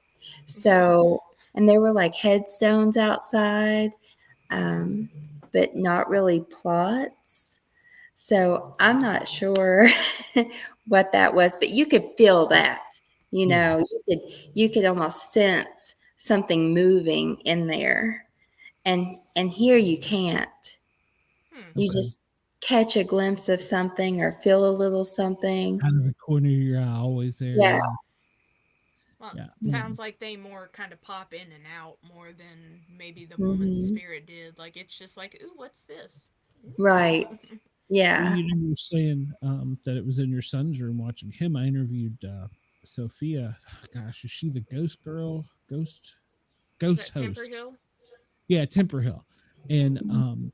she is traumatized because she had a male figure ghost. No matter where they moved, it would stay in her room and watched her It was 24/7, attached to her. and it would follow her. That's like some And she insidious level couldn't stuff. shake Yeah. it. And That was attached to her. she's been traumatized by it. And I Yeah. guess up until I interviewed her, I mean, I've had experiences with things, but I never thought of it from that point of view. And of course, I'm a guy, but I had never thought about that, and I was like, "That is so creepy."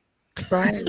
As much as I have always been into like ghosts and stuff like that, it wasn't until like watching more documentaries on things like that, with the fact that they can attach themselves like that to you, it's like, ooh, Right. I won't allow a Ouija board in my house. Good, I good for do you. not blame you at all for that. Mm-mm. I Yeah, don't want good for you. anything attached to us or the house. Mm-mm. No. There, With your it religious view, what do you think about that from the preacher point? Is that correct? Um, I don't know the correct hmm term. That is part of the reason I'm so religious is because I believe in possession. Okay. Like, if I didn't believe in possession, I may struggle with religion, but I believe so strongly in possession, it makes me religious. Okay. Okay. So, yeah, that's kind of my religious standpoint on that is because I believe in possession. Have to you ever me, what seen makes it anything like that? scarier too is that you really have to watch with anything that you bring in that it's not Hmm. welcoming it. Right. Yeah, you Yeah. have to cleanse anything Even objects, you bring into your home. If you get it from a yard sale, Goodwill, you want to cleanse anything like that you bring into your home because you don't know. If watching that story on the Dybbuk box told me anything, you watch what you get at a yard sale. That's right. Yes. My wife won't even have a welcome mat. She says, I don't know. That's going like scream, but she says that's a sign. If one of them's walking down the street says welcome, they may not know that we don't really mean Well, you. you got the ghosts and you got the vampires, so You can put a little salt in your doorway. create a Welcome nice to Here's the area. Salt. No, if my daughter was listening, she would probably bring that in the chat. She at one point in time went out and went like all around the trees and all around the house. And yeah, I was a paramedic at the time. Come on, what the hell are you doing? I'm protecting us. Just leave me alone. Yes. Okay. And that was before I got into doing this. So I can tell you as a paramedic, I've seen some very odd things. I saw a lady walk out of a loft. She started down the stairs, but then she went into like spider mode from the loft and crawled around the wall and jumped down on the couch staring at me. And I'm like, Petey will be here in just a minute. I'm out. Oh my gosh. Not today. Yeah. Petey shows up. They're like, what do you want me to do? And I'm like, I don't know. You deal with her because I ain't dealing with it. Right. Nose goes. Yeah. Have you ever seen anything weird like that? No, I have not. Not at all. Not that I recall. I was gonna say, well, let's hope you don't, but yeah. Yes. It's out there. Sometimes even during our shows, hello Brenda, glad you're here. We've had weird things happen, not necessarily like I said, I'm visiting my mom's, but in my house in Georgia, the girls, usually I have another co-host in here, Meet Dina, have heard a scream through the microphone that I never hear. And I go back and I'll replay it. And I'm like, what that? Where did that come from? Well, Oh my gosh. That was the weirdest recording too, because not only we heard it the first time, apparently it happened twice. We didn't hear it the second time. Glenn's going in and out of the whole thing. So Kinda like then it's earlier. just me, Dina, and the other guest. Right after we hear the scream, Glenn disappears. Our guest starts talking like you put him on 2 times speed. And we were just like, Weird. Yeah, we were talking about aliens at the time. Is when that started. So, they're like, hey, don't be talking crap. yeah, I was gonna say, what are your thoughts on aliens? Oh, well, we have the little green man in Hopkinsville, Kentucky. Oh, do tell. Yeah, I haven't heard this. That's where my family is from, is Hopkinsville, and you'll have to look up the little green man in Hopkinsville. So we've got that, and then we've got I'll have to see if that's the Wolf Man. The Wolf Man is in Land Between the Lakes in Kentucky. We build Sasquatches. So we have a side business we do called House of Skulls and Badassery, and we build huge Sasquatches for yards, and we paint them black, and it looks like just a silhouette of Sasquatch out in your yard. So Dad would love that. So we love Sasquatch, and they said they spotted Sasquatch on Greer's Creek Road here in Woodford County. So, of course, we drive down through there as often as we can looking for him. Yeah. Now, are you way back in the woods where you're at your home now? Or? We're actually, we're in the holler. So our house isn't too far from the road, and our land is more long instead of deep because of the river. So we're not way back in the woods, but we're pretty secluded down in here. So our road ends at Lock 6. So there's only like 5 houses past us, and then you have the lock, and you have to turn around and go back out of the holler. Wow. So we're down here. Do you believe in Bigfoot? Have you seen Bigfoot? Yeah, I believe he could be out there. Definitely. Yeah, there's a lot of woods that are unexplored. So. And there's been too many sightings for there not to be something out there. Agreed. I've been camping and had very weird things happen. Can't explain. Rocks thrown at me, stuff like that. So Yeah, raccoons and squirrels can only do so much with that extra thumb. So that's right. Now, I did hear some tree knocks one day, so I instantly pull my cell phone out and start recording, and I follow it all the way down to the river. It was a woodpecker. I love it. Brave lady. Well, for the lady who gets tossed off of into a chair, brave lady or table, brave lady. I love it. She's like, I can I take get him. It's fine. I remember enough. I got a great recording of a woodpecker, though. That ain't big Yes, that was me. Of course, I'm like sneaking, trying to hide. I'm like, where's it at? Where's it coming from? Show yourself. Yes. Oh, that's great. I love it. Well, I mean, heck, so that's the way it's gonna be. We're gonna get the next great footage, I believe. You know? Yeah, It's gonna be definitely. good. It sounds like me when we went to the lunatic asylum. I'm just like, get me up there. Not me. Wouldn't have went to start with. I would rather be out in the woods playing with the furry creatures that go bump in the night than the things that wake me up in the middle of the night, pulling me off of my bed. Those are the ones I want to Yes. stay away from. Right. Those things are a demon. Agreed.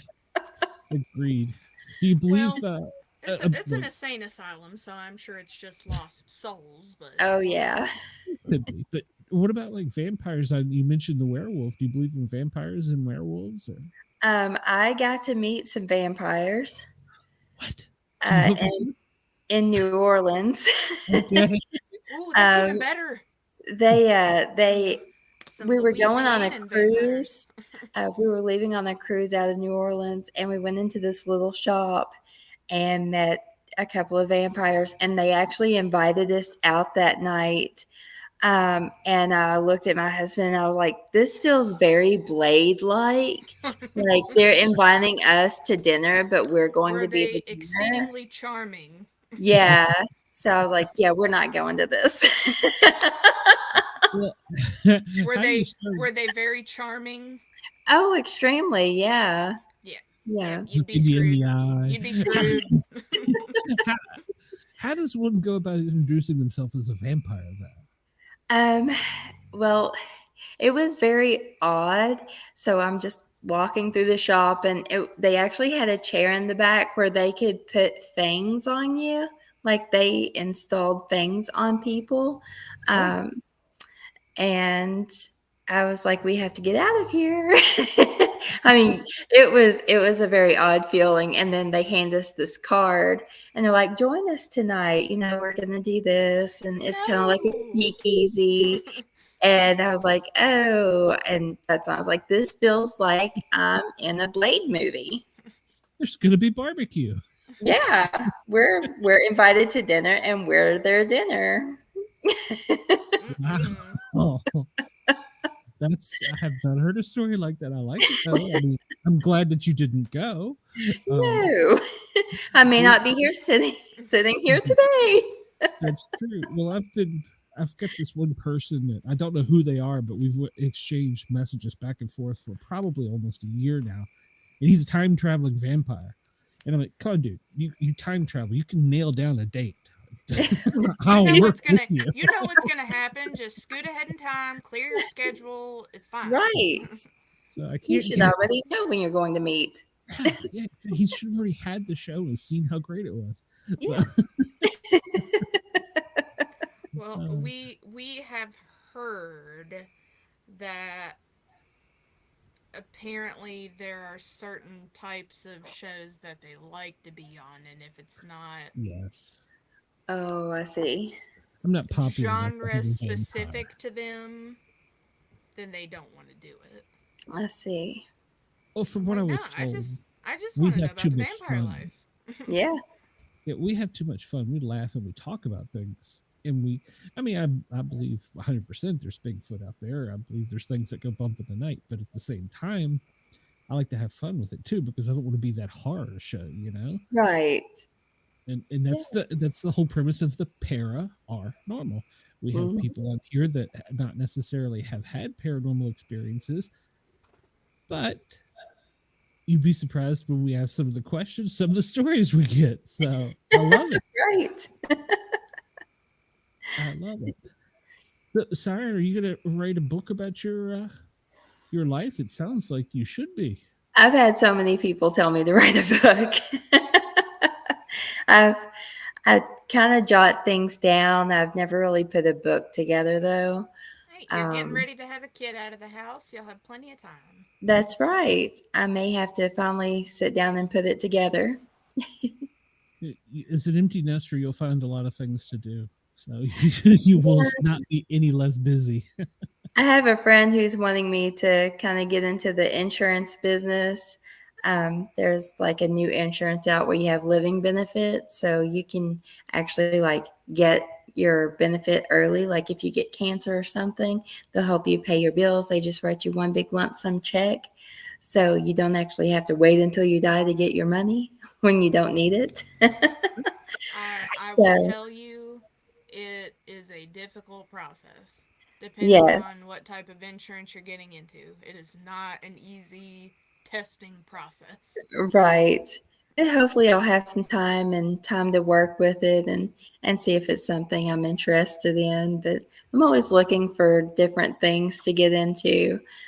We have like a lawn mowing business we do on the side, and we build the Sasquatches and coffin shelves and things like that. So we're always doing something. We've thought about starting up a new death metal band and mixing like some bluegrass in with it with a banjo. So always looking into different things. We've always got something in the back of our minds we're working on. I can picture cool. There's a song that my fiance had me listen to that gives me very much that vibes of like this one is almost like rap mixed with country. But if you did like metal mixed with country, I forget what movie it was from, but it's called Coming to Kill Ya. Okay. And that would very much be an interesting topic for bluegrassy country / metal. Huh, I'll have to check it out. Well, a lot of our viewers tonight, with the technical difficulties, all four of them, I apologize, but they will rewatch. Tell us about building the Bigfoots. Do you ship them, or are these just a local only thing? Or oh, we've just done it local. I think it would probably cost too much to actually ship them. It would. Say, I want one in Atlanta, but it probably cost me an arm and a leg. Yeah, we would almost have to wait. Little one, yeah, we could do a little one. A little one to put out like a garden gnome. Right. They actually have the statues, the Bigfoot statues you can put in your garden. They're really cute. Yeah. My parents have one of those at home. Yeah. That'd be great. Just little Bigfoot, but with like the little garden gnome outfit and the hat. Yes. It's cute. My wife talked me into remodeling the house, and I didn't know what a task it would be. I'm 3 years in, and I'm still waiting on the punch list to be finished. And my thing was, of course, I'm a firefighter. My thing was, I was like, I want in the flower garden, if we're going to do all this stuff, I want one fire hydrant. It's the last damn thing the contractors are going to do. Still not up. It's kind of a pet peeve. So it's like, right. Just get me a Bigfoot and put out there now. Well, you can get yourself a Bigfoot gnome peeing on the fire hydrant. There you go. Like the Calvin and Hobbes peeing on the. I can say things now because the contractors all unfriended me after I bitched too much. So yeah, that was the way I would start my show. I'm still in contractor hell. Oh gosh. We built our house ourselves. We dug it, we poured the footers, we had someone frame it, and we pretty much did everything else. Oh wow. It's a lot of work. It was. Modeling it was a lot of work. I can't imagine. Yeah. Oh, goodness. Yeah. Gracious. It's been a lot. 3 years later, and we just painted the interior doors. So what's your next big project? What's what's the next step? We have a shed on our property that we're turning into a guest house. It'll be a tiny house. Ooh. So Make that'll yourself be a little nice. she shed. Yes, definitely. You Or could, call it the dog house. There you go. well, no, you could Airbnb it and put the Bigfoot statues out there and tell people this is where you come to see Bigfoot. Yeah. I've thought about putting Bigfoots like along the river, like they're waving at people who on their boats as they go by. I hope KG Ken is still listening. We were up in Vermont helping my son move to Vermont. We're going down this country road. GPS Google was like, turn left, turn right. We were off the dirt road and we're flying down this road and Ken yells, stop. Like, what? He goes, there he is. I'm like, there's what? He goes, there's Bigfoot. So I'm like, oh, hell yeah. Back up. It was exactly that. Somebody had put a silhouette one in the woods. And I'm like, oh, you got me. Yes, they're fantastic. You could just get a medley of the cutouts where like the people have the stickers where he's like Yes. just have one along there where he's just like I told Ken, I said, there's probably a what do you call it? The camera, like a hunting trail camera, cam, whatever. seeing Trail how many cam. people. And they're like, look at the tourists. Look at how stupid this one was. Didn't even see me standing right there. I'm like, that's great. So. It's like they have a little Ring doorbell connected so they can see it on the phone. Like, hey, look at this idiot. Honey, check this one out. Don't make a sound. He's carrying a gun. Exactly. Well, there's a lot of them out there too. Sorry, Can't tell if that's the woodpecker or if it's Bigfoot. I joke about the woodpeckers because they have followed me. I think it's this family and it's their mission in life to follow me from house to house that I moved to. I had a friend like that it was whippoorwills, and I'd never heard of whippoorwill in the South until I met this guy. They're on our deck right now with a nest. Whippoorwills? Yeah. Oh, how do you sleep? With a fan on. I was just saying, go out there about 2 a.m. with a shotgun and fire off around, and then you sleep the rest of the night. Oh gosh. Syren, I am so glad you finally made it on the show. Me We really too. wanted to get this on here. Have you ever thought about doing podcasting? No. Well, you know what? you'd You're be welcome great to at hop in here one night with us and hang out and have some fun. Okay. We That go sounds crazy good. on Saturdays. Yeah. Oh yeah, if you're into like weirdos, which must be because you're on our show, we have a Saturday show called Misfits, and this weekend Cheyenne has me talking about catfishing. I'm not sure I'm 100% clear on it, but Okay. so Okay. if you would have a free We are not Saturday, doing any fishing though. No. yeah, it's not fishing. She's already educated me on that, but free any see. Sometimes I'm the dumb one. I'm the blonde. It's this gray hair used to be blonde. Why do you think I'm coming up with the ideas? She's running the show now because I'm too old. So I got my walker out. Give it about 15 more minutes and the dementia will start sitting in. What are you talking about? I started drinking, so it's going to be a lot later. But seriously, Syren, I would love to have you if you want to come on the Misfits one Saturday. If you're just bored and want to hang out, we have a lot of fun, and we occasionally do need Grab guests, a drink and co-hosts. Yeah. So yeah. Okay. What time is your Saturday show? It starts at 9, and we Okay. usually run it for about 2 hours, and well, sometimes a little longer if we get carried away. Yeah. The first 2 hours have to be FM radio friendly, so we have to really watch sometimes our language, but especially when we get to going at each other. It's like, well, basically picture Cheers with weirdos. you walk into a bar, grab a beer, you sit down with weirdos. a bunch of us. So Some of us might be slightly drunk. Some of us might be a little, who knows you what just thought it else. was. Maybe we're offending Syren and Cheyenne, but we're inviting her, telling you she fits in with us. It's very hard to offend me. I'm just saying there are a medley of us. We can be fun sometimes. Yeah, I would be glad to send you a link if you want to hop in there. It'd be great. Definitely send me the link. Okay, I will do it. Cheyenne, I don't. Are we friends on Facebook? I don't even know. I've got so many people on my Facebook. I don't think so. I think we met through LinkedIn. That's right. I tried to be professional on there. That's how sucking do it. We try. We have to remember. Even me as the youngin' has to remember the new digital age. We do everything through. See, this is the way I catfish Cheyenne or Syren to get on the show.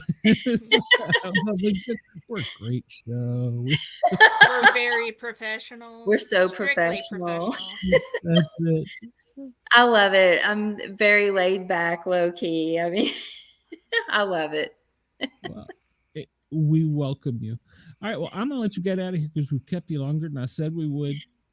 Thank you for coming on, and I'm serious. Find me on Facebook. I will send you the link Saturday if you're bored and you want to hop in. Okay. We're equal opportunity offenders. Usually they're picking on me. So we usually sit around and watch Svengoolie on Saturday nights. Well, you can hang out with us. So yeah, and we just sit here and make fun of each other. Yeah. Okay. Drinks are optional, so are clothing, but that's after the drinks. But then we have to usually be on YouTube. So usually come 11 o'clock, the clothes start coming off. So yeah, I'll have to hit record. Like depends on how many gummies deep we are. Oh, right. There you go. Sorry. Have a great night, and I hope I see you one Saturday. I will send you the link. I promise you. Okay. And if you want to come on in. We welcome you. All right. Thank you so much for having me. Thank you for being here. We here. loved it. And thanks for your story. Your story is great. Not only about beating people up, but the paranormal stuff too. Yeah.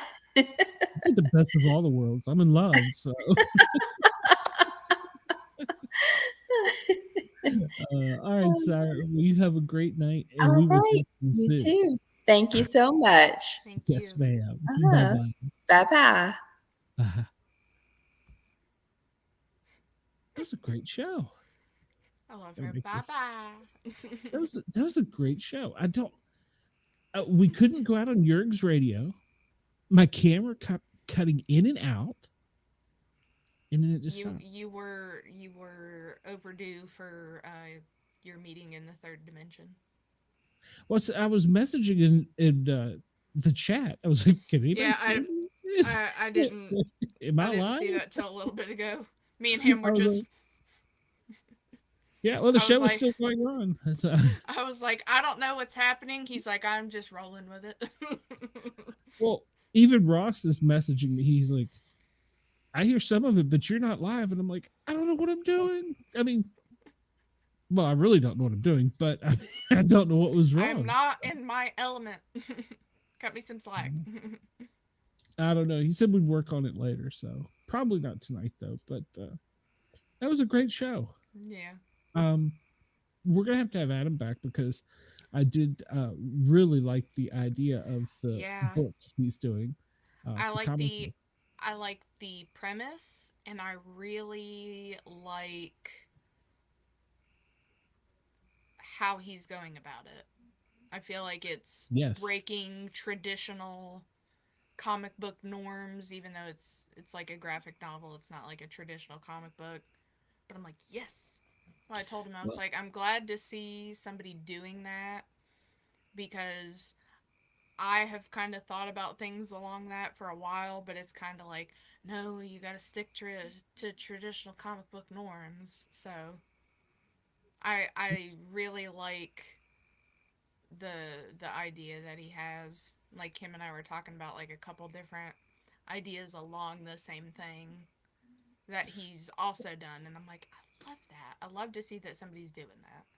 Yeah, yeah. And the idea of that there would be no radio scares the hell out of me. But he's right; it's slowly happening, Yeah, and we're it's partly to blame. yeah, I mean, really. it's I really think, and I'm honestly surprised that it has. I mean, it's obviously already in its early stages, but I'm surprised it hasn't happened quicker. Yeah, yeah. Because Agreed. like I said, it almost makes me feel bad because like if I'm gonna listen to anything in the car, I've got it plugged up to Amazon Music now or Pandora, or I'll be listening to one of my Well, pre-made like YouTube mixed playlists or something. well, most of mine, I don't go out a whole lot. Well, I mean, you track me, but I mean, when I do the long trips and stuff, I have satellite radio on. I'm Hmm. listening to the news or sports or you know BPM electronic music. That's my jam. But Yeah, I'm yeah. So listening to a podcast on Spotify, or I'm listening to my music, and or I'm a jock on the Thin Line Rock station. It's not traditional FM, and we're a great radio station. So yeah, yeah, I can see it. It's scary.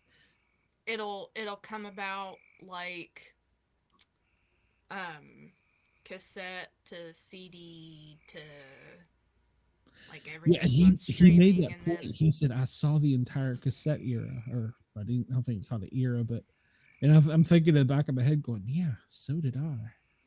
well, and like I did too. Like granted, I was right at the ending point of um or I guess like right at the beginning of like cassette, because even whenever I was in kindergarten, my kindergarten teacher would play music at the beginning of the day before we got started, but she had all these records that had like kids nursery rhymes and different stuff on it, and she would play that at the beginning of the day. That's cool. Yeah. I don't know if you remember, but we used to have the cassette radio to the stereo and try and record a song we liked off the Hmm. radio. And I never did that, but yeah, I I did I that. do know of it. I was in the time of illegally downloading music Ah, from LimeWire LimeWire. That's what I thought. and making myself and my friends mixtapes on CDs. Pirate. Yep. That's great. All right. Well, we have overrun our time tonight. So Saturday is catfishing. So Catfishing. catfishing. Friday night, I have confirmation on the Grin and Guardian gang. We have another guy that is an expert at making challenge coins. Hopefully, Matt will be back by then. We'll have to see. Him and Matt can maybe do dueling coins. We'll see They how both got quickly such he great can. ideas. We'll see how quickly he can come up with one on the fly like Matt. Yeah, yeah. So and that was just a question I meant to ask Adam. What was his thought on AI radio? Because that's a thing or coming. AI art too. Yeah, but AI radio is already coming. Because I hear it on the international broadcast, like Radio America, Radio BBC. It's typed in and it's a computer reading it. It's not Paul Harvey, Dan Rather, Tom Brokaw, any of those. It's a computer voice, and Well, it's and it's monotone. Whatever somebody typed in the keyboard is what it says. there are a lot of, I don't know if it's, I think some of them are on YouTube, but I primarily watch them on Facebook, and it's like worst medical cases you've seen as a doctor, and I think typically they're pulled from Reddit. But it's an AI generated voice that is reading off these posts, and then it just goes from story to story. Maybe we should do a show about that. We could I think that, or we could each like have AI write us a movie script and then read it. My life story. See how it ends. So. There's a guy that I watch on Facebook too that he like plays the drums, and typically it's like the songs are like a mashup of different things.